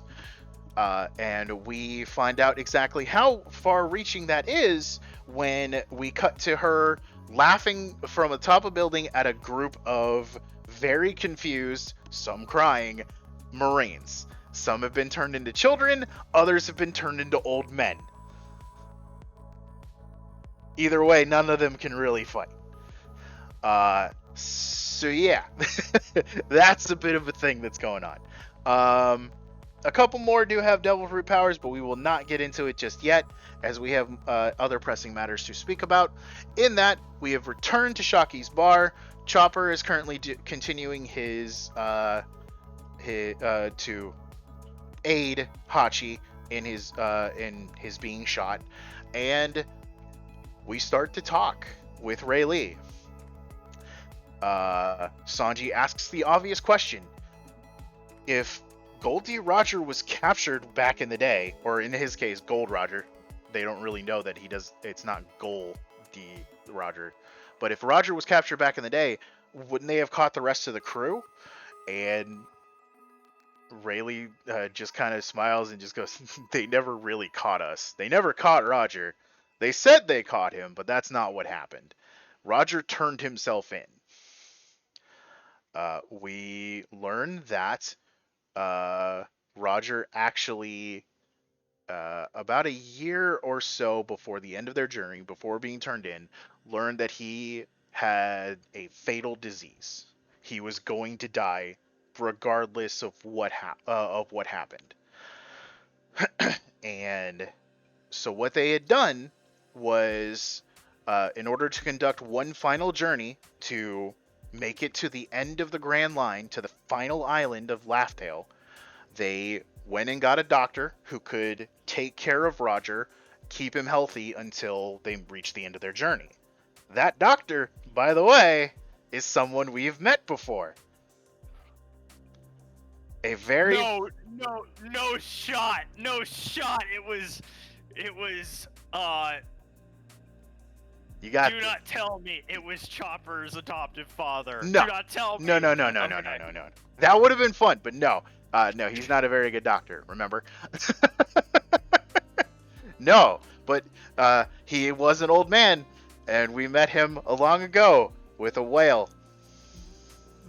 Oh, really? Yes, Crocus from the lighthouse did mention that he used to be a ship's doctor back in the day. As it turns out, he was the doctor on the Pirate King's crew for their last voyage to help keep Roger alive. Also to go look for the Rumbar pirates. Like he had set off looking for a group of pirates, find out what happened with them, so he could tell Laboon. Yeah, it's all coming full circle, baby. But they made it to the end of the world. They found Laugh-Tale. They found the One Piece, and they learned everything. As it turns out, Robin asks the burning question: What did you guys learn? And Rayleigh admits, we know everything. We know what happened during the Void Century. We know about all of that. And he initially asks her, do you want to know now? And she's got the look on her face like, she wants to know. But she looks over to Luffy, she looks to the rest of the crew, remembers everything that just recently happened back at Eni's lobby, and she shakes her head. She doesn't want to know. She wants to find out on her own. There is also an incident of Usopp popping up, going, What do you mean you don't want to know? Old guy, come on, tell us. You got to know how to get to... And Luffy cuts him off, yelling, no, we are not learning that way. That is not how I want this to go. Because Luffy is not in it for the destination. He is in it for the adventure. He wants to make it to Laugh-Tale to become the Pirate King without knowing the shit that is in store for him. And Rayleigh smiles, Shocky smiles, Usopp shuts his fucking mouth and says, no, you can't tell me. I have a disease that if you tell me about Laugh-Tale, I'll die. Like he did a full reverse. It's great. But we also learn that, again, Roger turned himself in to the world government to be executed because he knew he was going to die anyway. It didn't matter to him. He got what he wanted out of life. So not long after they reached Laugh-Tale, slowly the Roger pirates very quietly disbanded and went off to do their own things. Rayleigh does recount the last conversation that he and Roger had, where Roger said, basically, he says that I'm not going to die. There's no way that I'm actually going to ever truly die, because as long as I am remembered, I'm still alive. And he damn well made sure that he was remembered, as we all know what happened on the day of his execution. He told people he smiled, he told people where to find the One Piece, and kicked off the entire current pirate era.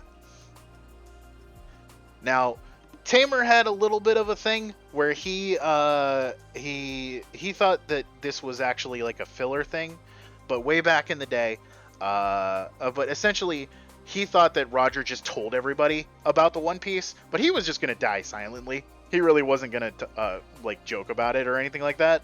The only time when he was asked if he wanted to say anything, he just held up his cuffs like, "You might take these off. I'm kind of chafing." But they wouldn't take them off, so that was it.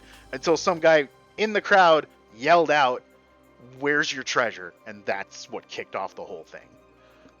And it lit a fire that is still burning to this day in under every single pirate's ass. 20 years later. But yeah. In that very moment, like, Roger's legacy was entirely secured.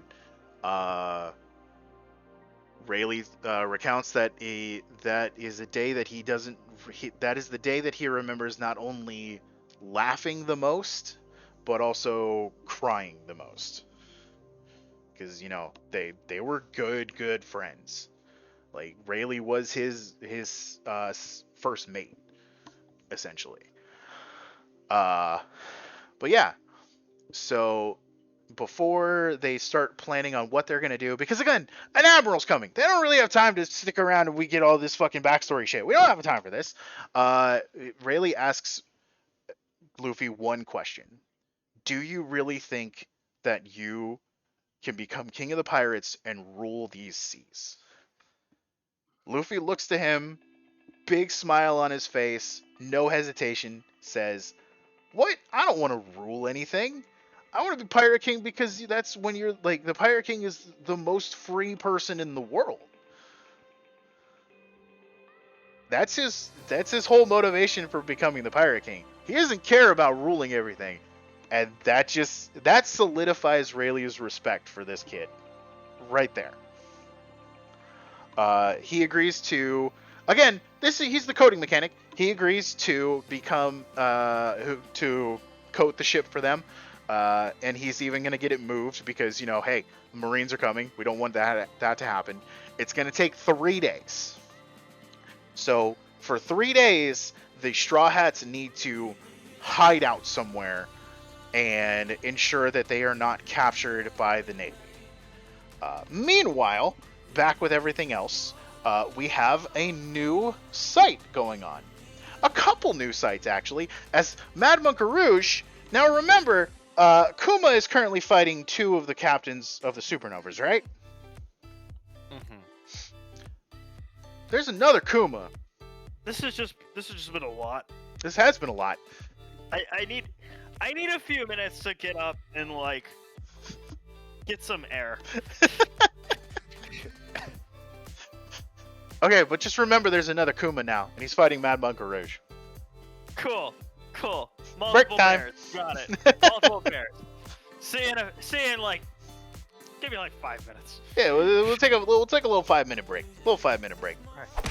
Ow. Hi Rexy, welcome back. We're gonna take a little bit of a break because King needs to reset his brain.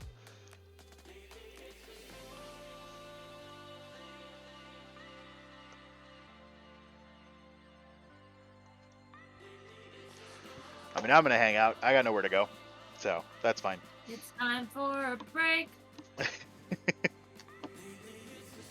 Do do do do. Break time. Ba ba ba ba ba. I'm breaking it. Whew. I don't even know if we should be able to make it to the next arc. I always forget how much happens in Sabaody. A lot. A lot apparently. A lot happens in this arc. Thankfully, the next arc is pretty quick. But fuck, this might be a 3-parter. It depends on how quickly we get through Impel Down.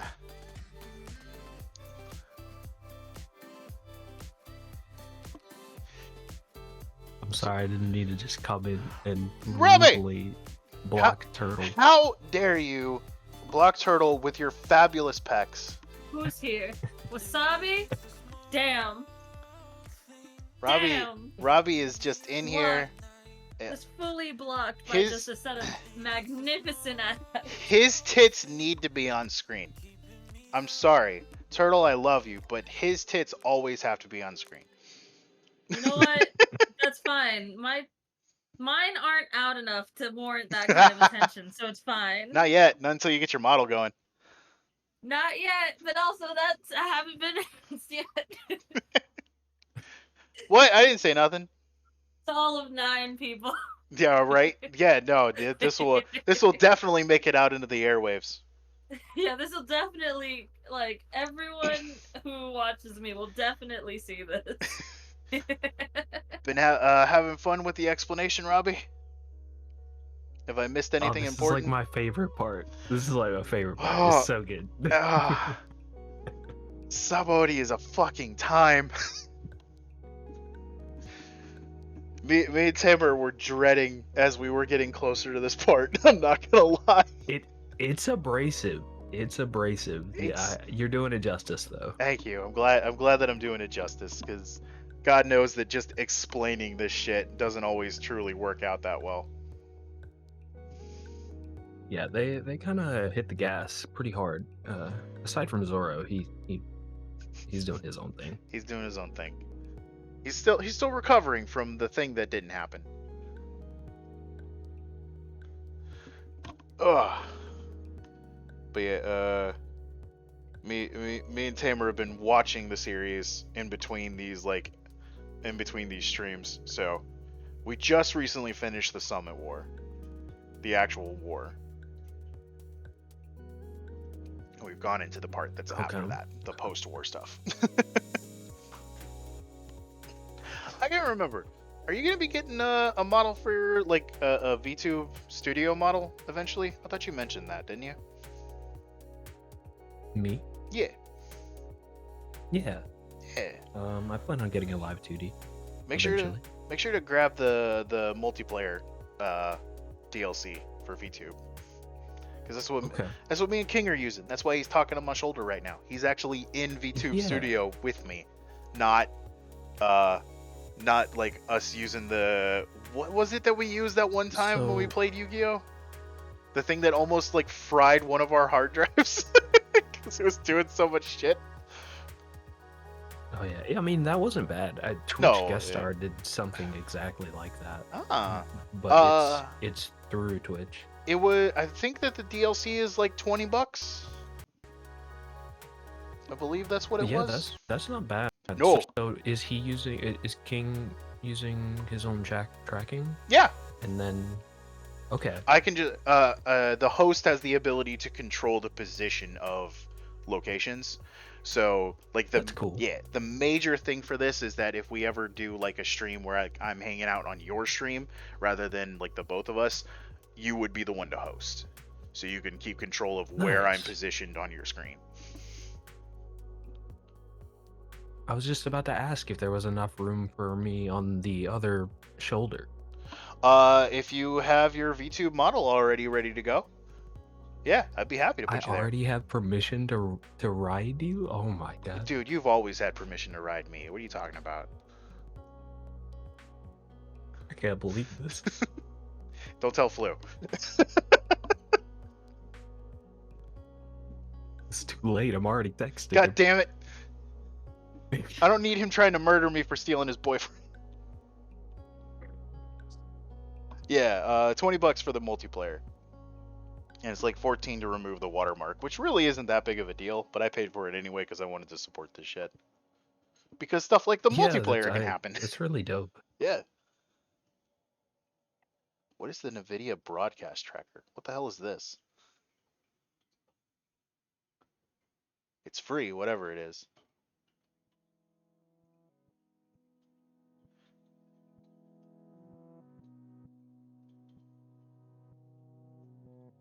I think Optimize video sensor core is to run face tracking to provide high quality performance and face tracking. You're on along any game. Oh, I guess it's for like just better face tracking for face cams and shit. Interesting.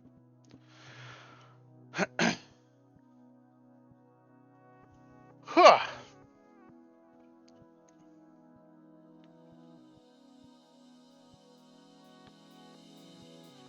Well, yeah, how's your day going?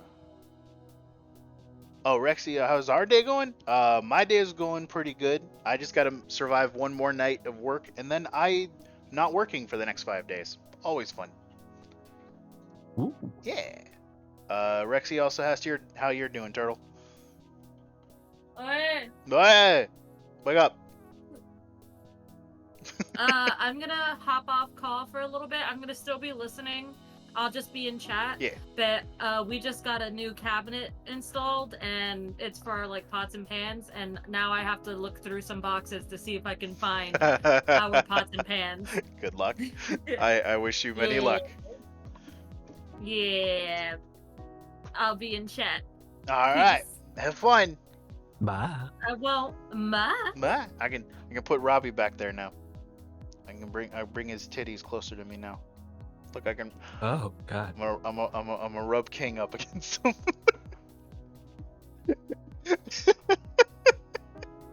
left me with too much power. Don't make him.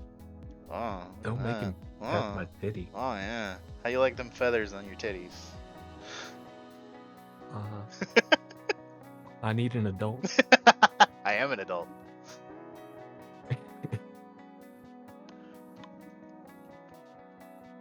King is one lucky bastard. Oh yeah, he is.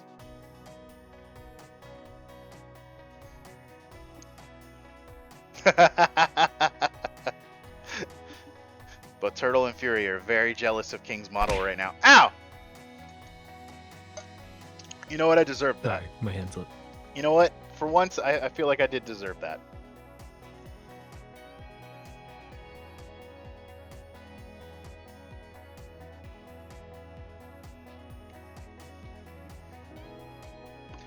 Ah. I really hate the fact that my glasses are causing a problem. Hey! Who did that? Turtle! Wasn't me. Also fair. Apparently I need to go get contacts, because otherwise the face tracking from the Vtube app to Vtube Studio is mad at me for my glasses. Yeah, I feel you. I have that glasses problem too. Nah. I hate contacts though. They suck. Me too. I mean, Have I mentioned I really enjoy Ben's position? Yes, I love him being up there too. I think it's very fitting. Where'd you put me? You're in the top left corner of the screen. Occasionally you just kind of spin up there. Mean. It does make me look angry, Turtle. I have resting bitch face according to my glasses. Like if I'm really like wide in my eyes, it catches it.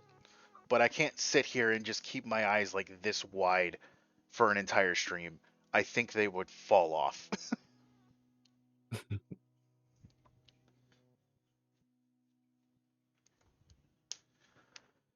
Which I need to go to the eye doctor anyway, so this just is Same. compounding that. It's been like probably 7, 8 years for me. It's been or more. much less, but I think it's been maybe like 2.5 years since the last time I went to the eye doctor.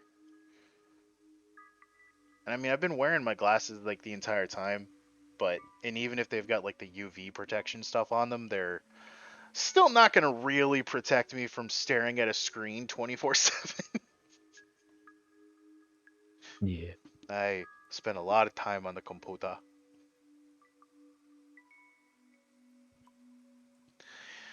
Speaking of One Piece stuff, when I finally get home next week, I will be definitely playing the DLC for Odyssey. Oh, is it already out? Oh yeah, it came out like 2 weeks ago. Nice. I think it was like the literal end of May when it came out. I'm pretty sure. I haven't been playing it because I didn't bring my PS5 with me. I left it at home. All I have here is my Switch, which has been good because Tears of the Kingdom came out and I've just been playing that nonstop. Yeah, that's a solid one to have. I have completed 3 of the main story quest dungeons, and I have still yet to continue the 4th one. And I have completely unlocked the depths. Like, I lit the entire place up. Jeez. Yeah. Yeah, I'm like maybe 5 hours in. Oh, yeah. I've been wanting to actually start over. I'm not gonna lie. I've been kind of wanting to start again from the beginning. Who knows? Maybe I'll do that on stream someday. Yeah, it's really a captivating story. I think it's everything that Breath of the Wild should have been. Oh yeah.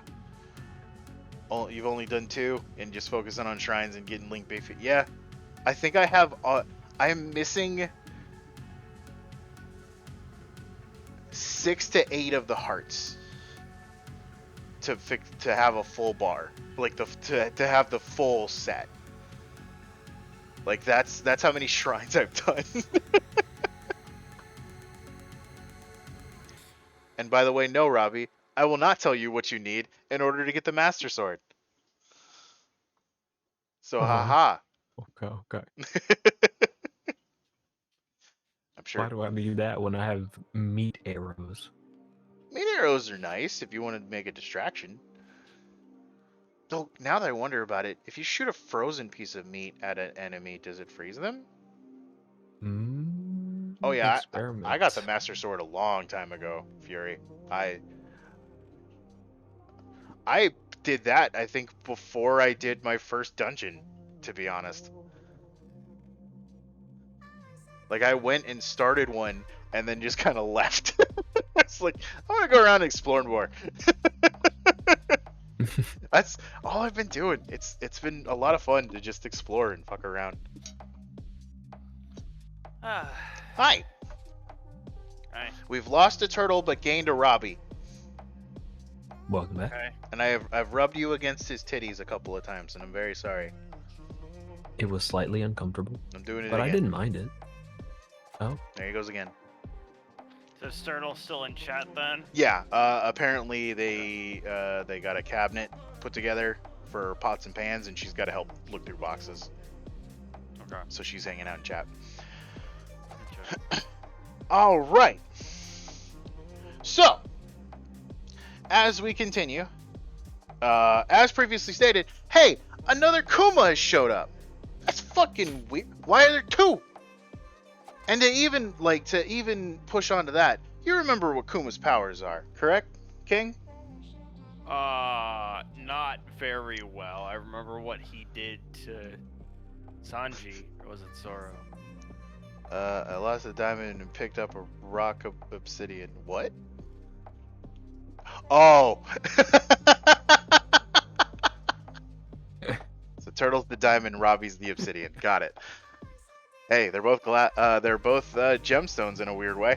Kuma. Thank you, Turtle. Kuma had has the pawpaw fruit, which gave him the little paw pads on his hand, if you'll recall, which allows him to repel stuff. Weirdly enough, this Kuma that's been fighting Kid and Law, he doesn't have that on his hand. He's got a weird hole on his hand. It's Don Flamingo, isn't it? It's a weird hole on his hand that actually also shoots laser beams. Huh. Sure, it's fine. Meanwhile, a battleship has arrived from Navy HQ carrying our second revealed admiral within the series. We only have one left to meet, at least for now. But we get to meet, let's see if I can find a lovely image of him. What the hell? Why is Santamaru's here but not Kizaru? We get to meet Kizaru, and I guess this is good enough. It's about most of the reactions everybody had when he showed up anyway. We get to meet meet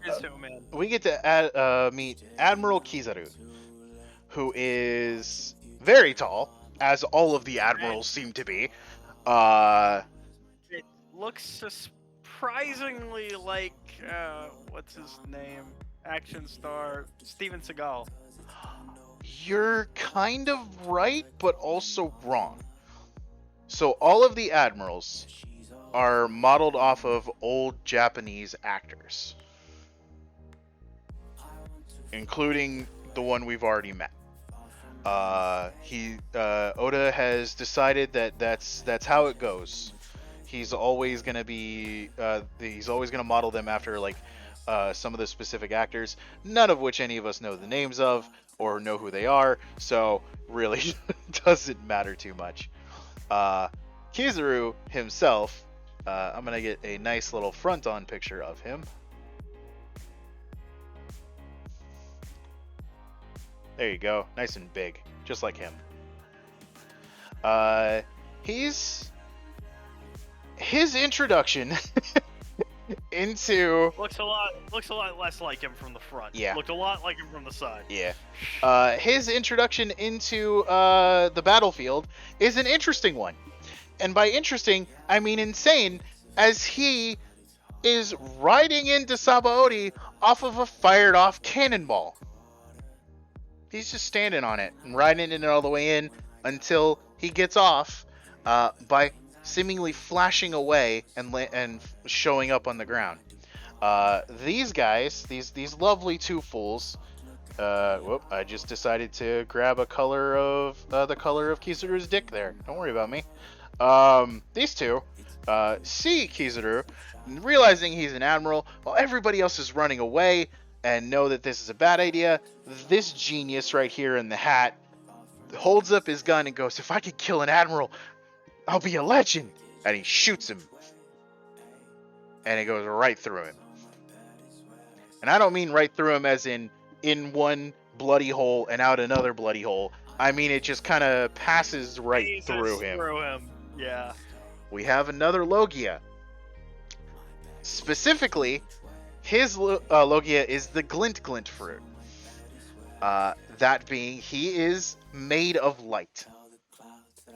Ah! Yes. Okay!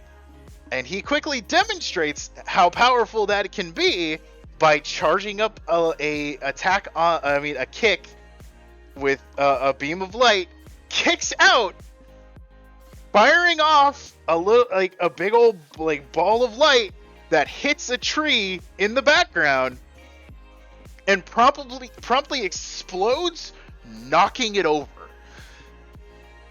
One hit. And these aren't small trees. We've established this. No, we've established these are fairly large trees. These are very large trees. And even he mentions I might have overdone it on that one. The Marines up on the ship where he originally decided to descend from remark that you can't do that. You're not supposed to. Come on, man. You can't destroy the hustle muscle mangroves. You know that. They're apparently protected for obvious reasons. Considering people live on this shit. But yeah, so this guy is no joke. He's not going to be easy, regardless of what happens. He then opens up a little watch on his wrist that has a little tiny black snail inside of it, and he starts talking into it, calling out to a man named Sentamaru, but there's no response. There's a reason for why there's no response. It's because he's talking into the one that is supposed to intercept signals. It's not meant for calling. So he's talking into the wrong transponder snail. Kizaru is, as we quickly learn, he's not dumb. He's just very slow moving, I guess is the best way to put it. He does not do anything quickly. He lives by the code of lazy justice. And really, he just... It seems like it takes a while for him to process stuff in his head.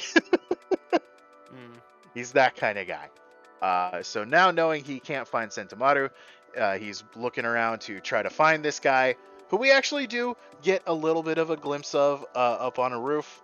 But to put in perspective, Sentamaru is this man. I love how much of a mess these always end up being of images. That's Sentamaru. He's got a big ass battle axe. He's got sort of like a sumo theme going with him, and he's also a member of the science division of the world government. He's not actually a Marine. Yeah. So that's always fun that this guy is here and making comments about if Kizaru is not quick enough, there won't be any rookies left.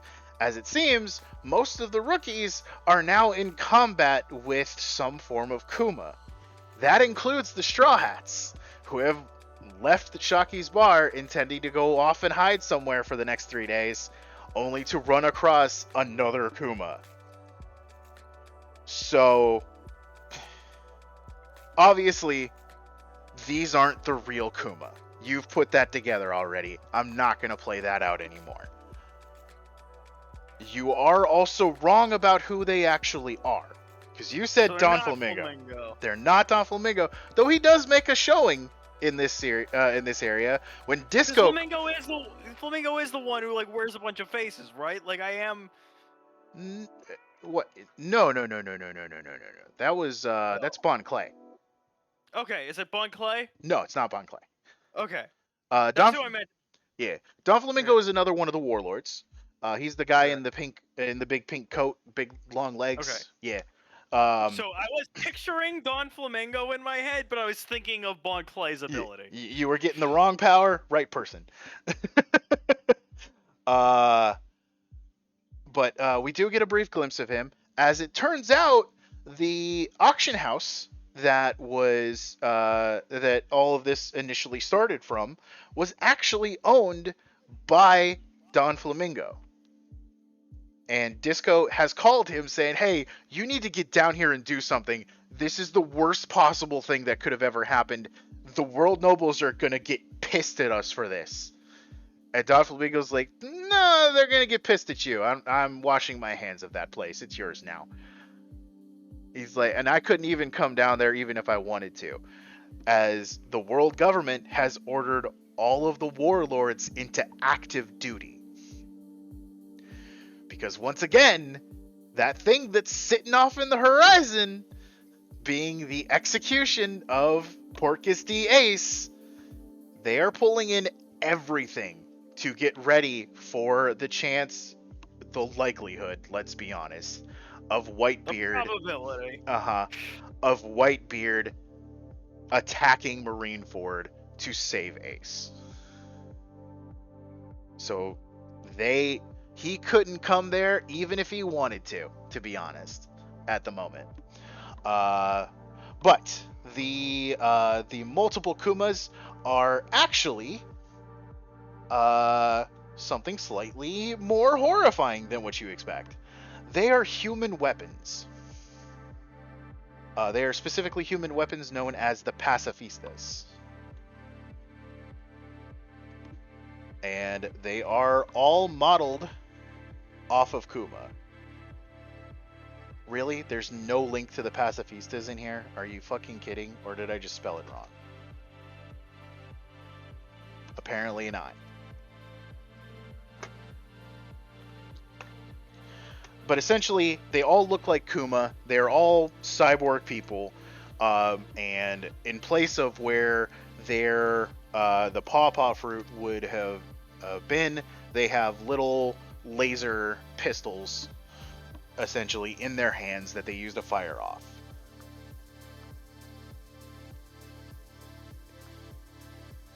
And they are not easy fights. They're just as hard to fight as you would expect when fighting a warlord. Nice little image that I got here. There you go. Look at them, all in a row. Looking good, looking happy. Oh.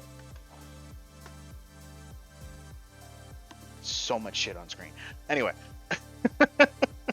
But yeah, they have been released out. It seems that Sentomaru is the one who initially sent them out to begin fighting all of the pirates that are currently on Sabaody, and they're doing a good time of it. It takes a lot to fight them off. The Straw Hats are very much pushed to their edge while fighting one of the pacifistas. Definitely, the situation is not helped by the fact that Zoro is still not fully recovered, and his body is starting to give out during this fight.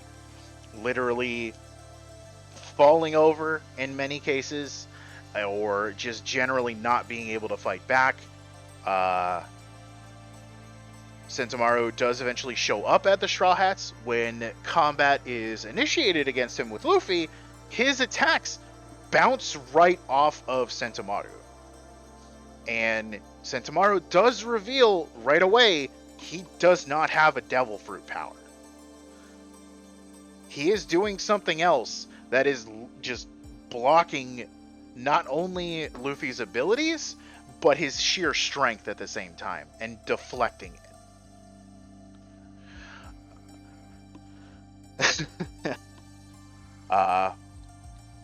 Eventually, we do have a situation with Kizaru where he has come across a few of the other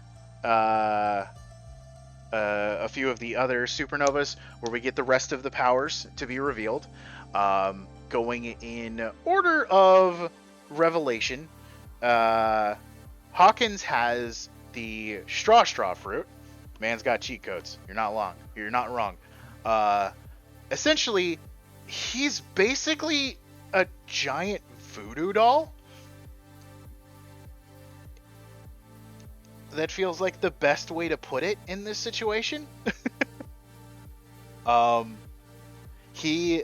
And I'm not even joking about that. He is actually able to carry up to 10 voodoo dolls inside of his body with pieces of different people. And if he were to be attacked, that damage goes to them instead. Jeez. Yeah. He's not a Logia. He's just a normal Paramecia. But if he's got any voodoo dolls on him that are active, he's able to basically take 10 free fatal hits. Because it doesn't matter where you hit him. You could fucking try to blast his head off. It won't happen to him. It happens to somebody else. He's also able to take on a different ability. He's able to take on a sort of straw-based form, which he likes to call Demon Face. I'm gonna see if I can get a nice little picture of Demon Face. Apparently not. Apparently everything wants me to constantly have to awkwardly search these images today. I miss Tamer. I miss my buddy that give me images.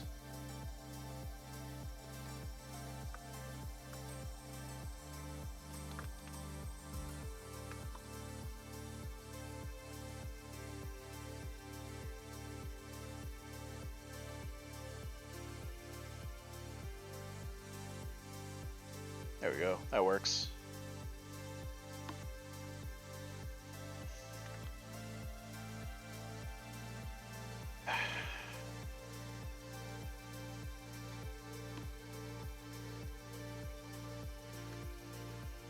What the hell? Thank you. Jesus. There you go. That's what he looks like when he goes full demon face. He's very straw man. He's got like little nails sticking off of his fingers. He's also voiced by another member of Critical Role, being Taliesin in the English dub. So that's a fun little side thing. I got hit by fruit by Rexy. I heard about it, but I was trying to stay focused. I'm sorry.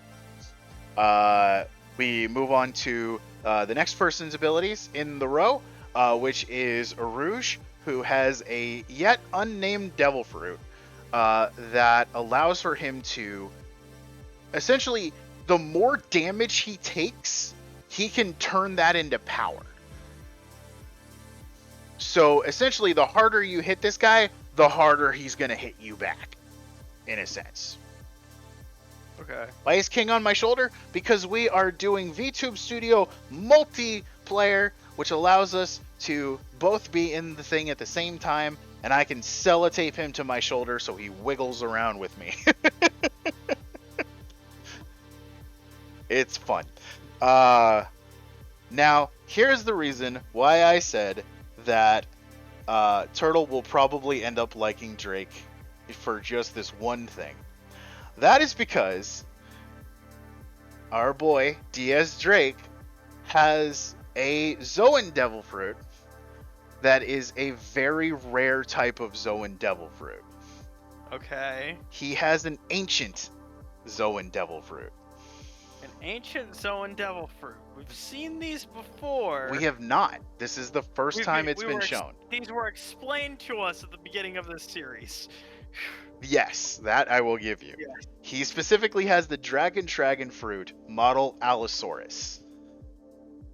I see Allosaurus. He is, in fact, a T-Rex. I want to get a non-spoiler image of it, so I guess the game version will have to do. All the others wanted to go into a place where we're not going to be seeing for a very long time.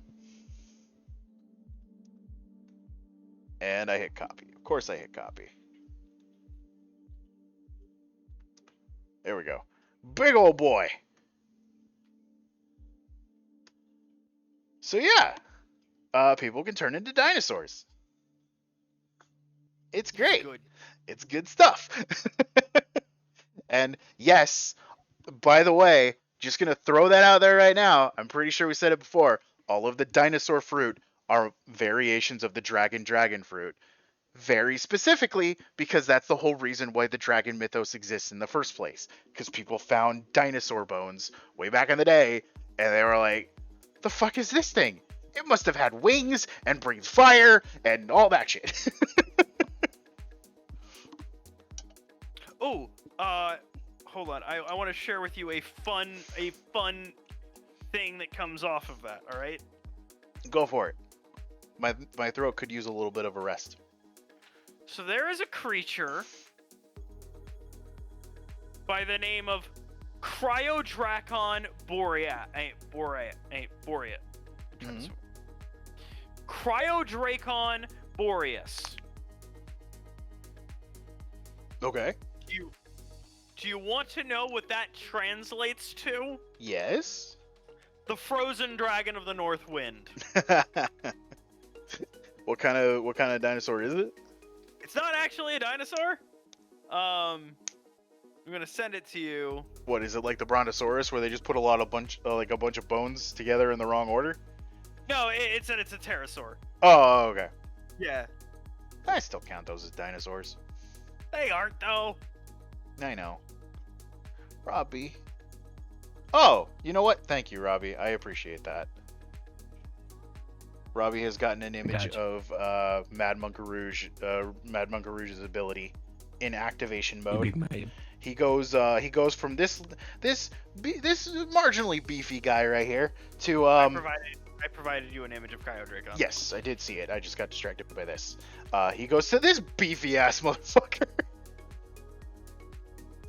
And there's a nice steel pillar for representation of just how fucking big he gets. Beefcake. He's a big boy. We still don't know the name of his power or how exactly it works. And again, Mad Monkey Rouge is really the only member of the supernovas that has not been relevant for quite some time. For the sake of King, I will show the pterosaur image. The frozen dragon of the north wind. There you go. Which I believe was named by, and I'll double check this. I believe this was named by Holmes. He's a little guy. By Holtz, rather. God, did he drink protein milk as a child? No, he drank the fists of his enemies in his face. And his devil fruit lets him turn that into power. Yeah. Boy doesn't even have a neck anymore. Named and described by David William Elliott Hone, Michael Habib, and Francois Therian. I listened to a podcast that Hone is one of the two hosts. It's Hone and a comedian. Huh. That thing looks adorable, by the way. It is. It looks at that size, it looks tiny and cute. At its real size, I'm sure it would fucking eat all of us. Yeah, do you want to know, I can give you size information. Give me 1 second here. Well, while you do that, I'm wow, gonna Whoa. I'm gonna share the last devil fruit that we get revealed for a little bit of a time, as Apu's ability is shown. Does it have a name? I don't remember.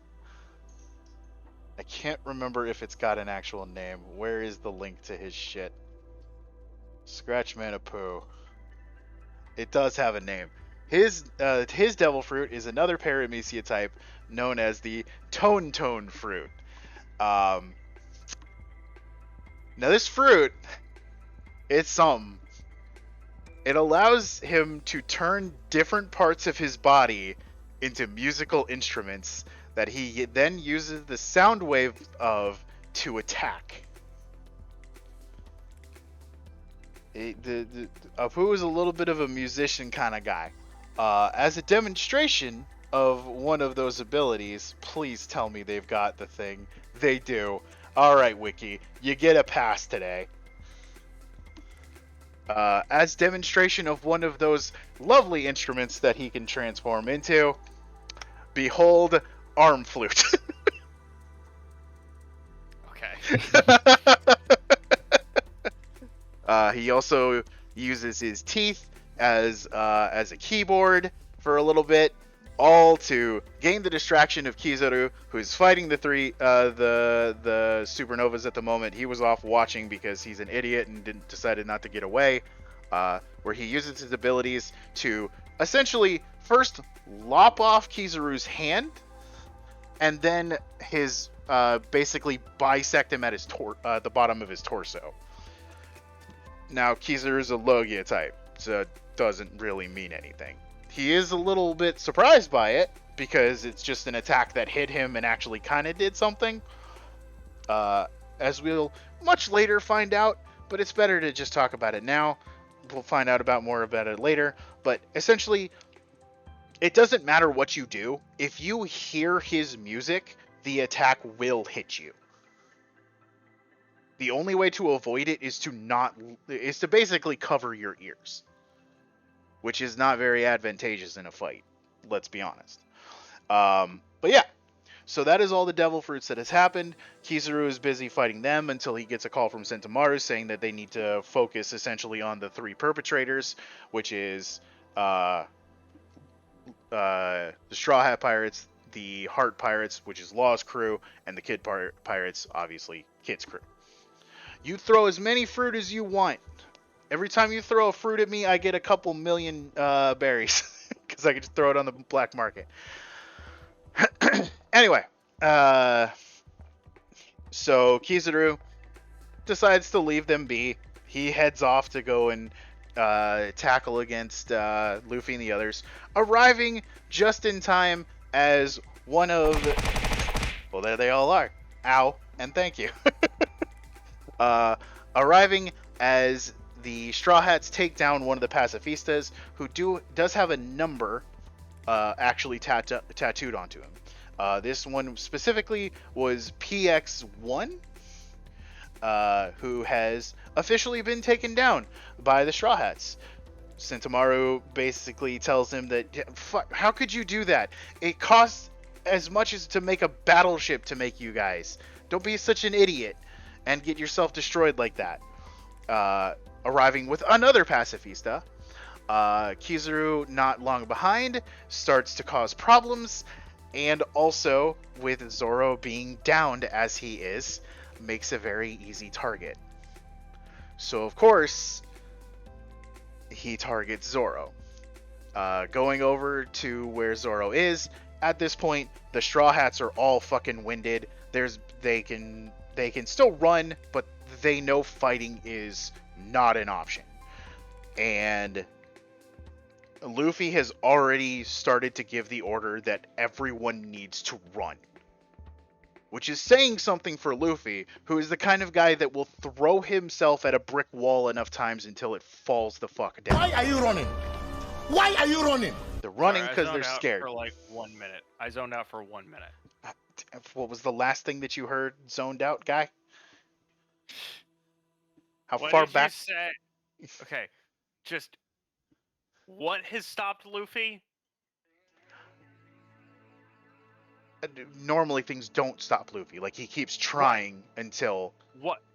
And he in this moment, you said something is. He knows they're outgunned. He knows they can't fight these guys. Okay. And he has given the... Yeah. All right. He has given the order to run. Essentially, the new plan is to split up, try and get away from these guys as much as they can. Unfortunately, that is not working out well in Zoro's case, because even though they start to get him away, Kizaru is able to quickly, as he is made out of light, move back into position and step on, essentially stand on Zoro's body as he powers up another attack that is going to kill him. Shit. Yeah, kind of put lightning Lightspeed. Welcome back to Shane. Hello. Hi.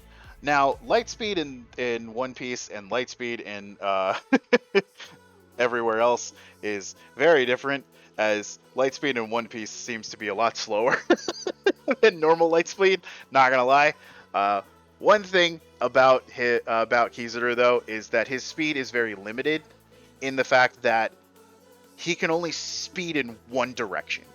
He is light. He needs something to bounce off of to turn, essentially. Okay. Which he does utilize a couple of times when he's fighting the other supernovas, where he bounces off his light off a couple of things and appears in front of one of them and fucking kicks them at the speed of light into the ground. So surprised they survive kind of shit. But yeah, it's a bad situation. Things are looking terrible. Thankfully, they know a guy.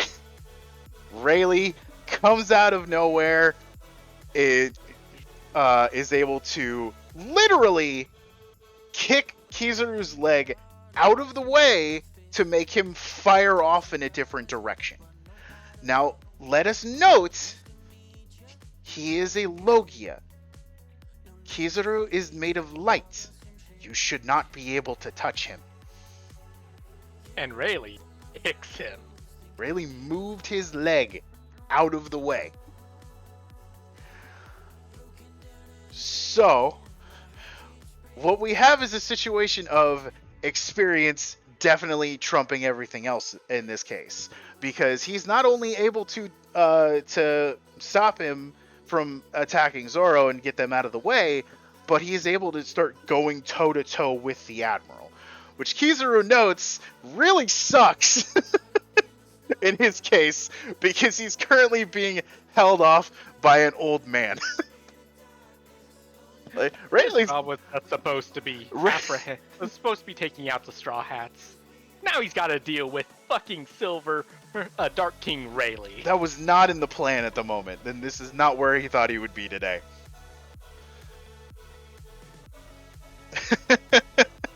I don't think that the turtle was talking to you, Inquisitor, but sure. But yeah, so he shows up. Things look a little bit brighter, but not too much brighter, as they continue to try to get away.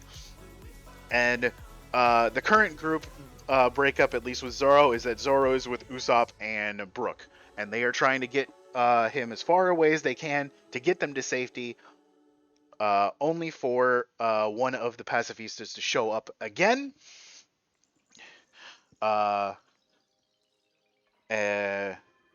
And start to attack until a familiar voice to the Straw Hats orders the pacifista to stand down.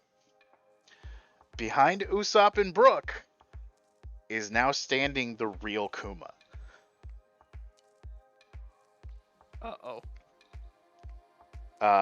During the actual fight, they are working their best to try to get away. Zoro is still no condition for this, and Kuma asks him a very specific question. If you could go on a vacation anywhere in the world, where would you go? And then proceeds to swing at Zoro, and Zoro disappears.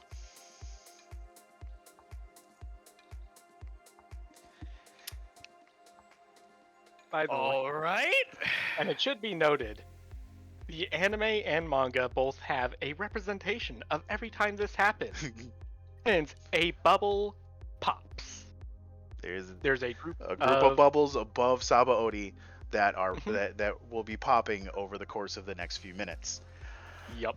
Okay, I think I know what's about to happen because of some conversations with somebody. I'm sure it's been brought up by other One Piece fans. This one hurts. This one hurts a lot. And not to mention the fact that all this is going down, Chopper has gotten desperate at this point, and he immediately has eaten 3 Rumble Balls. And has gone full monster form. Which this is the first time that both Robin and Luffy have seen this, to be honest. Luffy doesn't really pay too much attention to it because he's worried about everybody. Robin does note that it's a horrifying transformation that's happened to him. especially considering he does not look like he is in his right mind whatsoever. But yes, the obvious is happening. Kuma is one by one making every single one of the Straw Hats disappear. This isn't the first time this has happened, as we previously saw him on Thriller Bark make Perona vanish before everyone's eyes, and Nami got to see that. Luffy does his best. He tries to get to everybody. He tries to stop Kuma from making all of his friends disappear, but one by one, each of those bubbles pop. All culminating in one of the worst ones, as the last one remaining before Luffy is left alone, is Robin. And he's doing his damnedest to get to her. They both are reaching out to each other before gone. Luffy has a full breakdown at this point because, he wasn't powerful enough to keep his friends safe. The biggest thing that he wants to do, the whole reason his gears even exist is because he made them to make sure that nobody can take away his friends again. And it did not happen. And by breakdown, we're not talking just crying. He is full on slamming his hands and head against the floor. It's bawling. It's bad. And anybody who says that the English dub is terrible and that English voice actors can't do the same job as Japanese voice actors, they're just total assholes. Because this anime proves over and over and over and over again that that's not fucking true. Yeah. So it comes down to just being Luffy left. Kizaru, he's realized that he's already let too much happen, so he just says fuck it and stands by, assuming that maybe Kuma is doing something that the world government's advantage in this situation. Rayleigh wanted to help, but initially couldn't because he was too busy holding off Kizaru, though Kuma did appear to him for a moment and speak with him in a very quiet, private conversation, to which Rayleigh said, "And why should I even trust you?" To which Kuma answers, "Because I'm a member of the Revolutionary Army." Kuma gives Luffy a moment before saying, after this we will never meet again, and proceeds to pop him on the side, and the final bubble pops. On that day, the Straw Hat Pirates were eliminated. I sent you a sound effect you should play. I'm terrified on what kind of sound effect this will be. Oh! You know what? Yes. I'm happy you sent that. We're gonna have to put it in the main chat for everybody else, but the stream will be able to hear it. Oh, true. That's the noise. That's the noise that was heard every single time somebody went poof. Yep. It's a very satisfying sound. It is. It's a good popping sound. I'm not gonna lie. It's like it's on the level of DBZA instant transmission sound. Or the switch. Click. Yeah. Click. It's good. Alright, Ben. Sleep well, bud. Give me a second. I'm gonna go grab my charger for my phone. Okay. I'm also. Yeah, I have mine plugged in. Oh, by the way, Inquisitor asked, is my sister considered an asshole then? Because. And then Squid. I'm so confused. About the comment of English voice actors. If she is adamant against it and says that it's terrible and horrible and shouldn't exist, then yes. If she just prefers the sub and doesn't get on anybody's ass about the fact that they like the dub, then no. You're perfectly fine to like the sub over the dub, and I'm not here to tell you that you're wrong. I'm only saying that you're an asshole if you're being a bitch about it. That's it. So it really depends on how she handles people who enjoy the dub over the sub.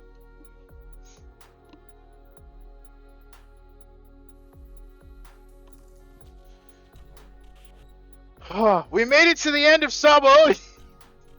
And it only took 4 hours! Ah! Ah! I wanna do the next arc. It shouldn't take too long, right? Oh, no. That one is the kind that will explode. Well, in the end, yeah, Amazon Lily shouldn't take too long, right? Theoretically, but I theoretically feel like it will explode, kind of like Sabayo did. This is definitely a 3-parter, because there's no way that I'm gonna be able to make it all the way through Impel Down next stream to start the Summit War. Yeah. It's not happening. Okay, so we will work to end here. But I will explain. So, as it turns out, when Kuma makes you disappear with his lovely popping sound and his lovely touchy paw pads, and that it is said that he can send you flying for 3 days and 3 nights. And we get to someone else. Go ahead. I was gonna say, this was revealed by a character who's also there, Santamaru. Don't know if you. Yes, yeah. I brought up Santamaru. And he's like, I honestly wouldn't be surprised if your crewmates were on the other side of the world. We're going to land on the other side of the world.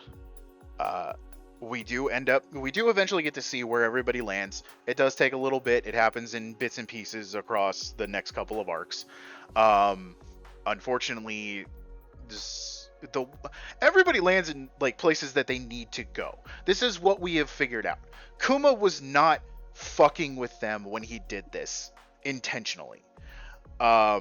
He sends them to the destinations they sort of need to land at to become stronger.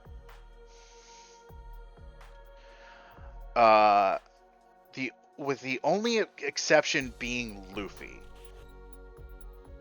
And the reason why I bring that up is because the place that he ends up at probably would have been a very bad thing had it been anybody else. No Captain Matt. I don't know. What? Huh? I'm confused. I'm not paying attention to chat right now. I'm so sorry. This is not the time for that. But we do get a lovely image of Luffy in a bubble paw, in a paw-shaped bubble of air, flying across the sky. One point, actually, it looks like he's about to collide with a fucking mountain, and the mountain breaks instead. That's pretty good. And eventually, we can't. I think he was just flying for about a night. Yeah. The narrator says hours. Yeah. He eventually lands on an island deep in the Calm Belt. In a forested area where he lands, there's a big old paw print that's left in the ground to show where he lands. He's fine on landing. It cushions the landing itself. But he has landed on an island that no man should ever step foot on. Yes. As he has arrived at Amazon Lily. I'm going to get a lovely little image of Amazon Lily, and we will end out for the night after that.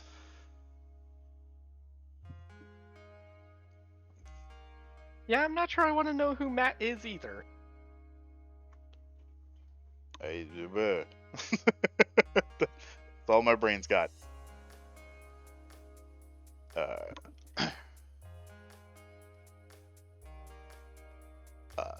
But That's yes, great. this island is exactly what it's said to be. In this instance, Amazon Lily is It's basically not too far off from the island that you would find Wonder Woman on in DC. It is an island comprising only of women, and we will get into Welcome it. to Themyscira.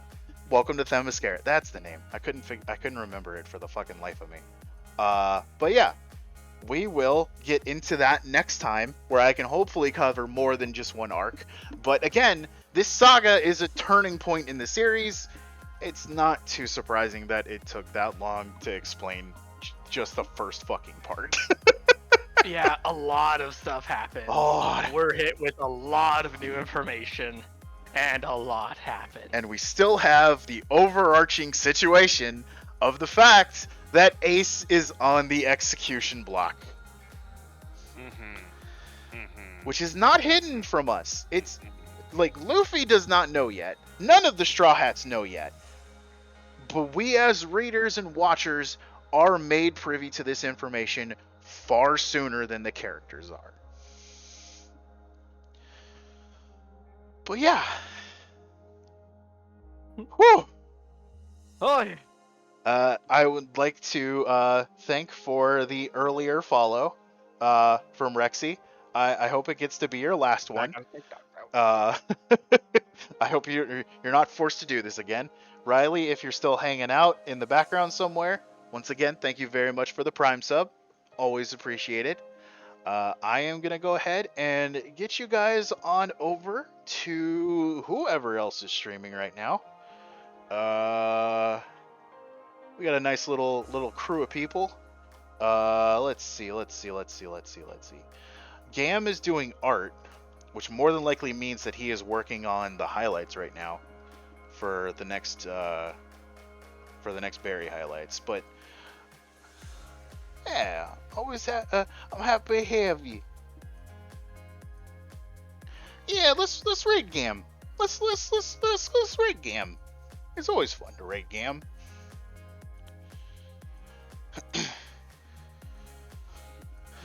Well, yeah. Thank you very much for everybody who came by. Again, thank you for the subs and sub and the follows earlier. Thank you for everybody who hung out. Robbie and King, you're the only ones left at the moment, but appreciate it. Yeah. 2 weeks from now, we'll continue our adventure through the world of One Piece as we rush through this fucking saga. It's gonna be a time. Ow. I hope everybody has a good time. Get the hell off my ship. Goodbye.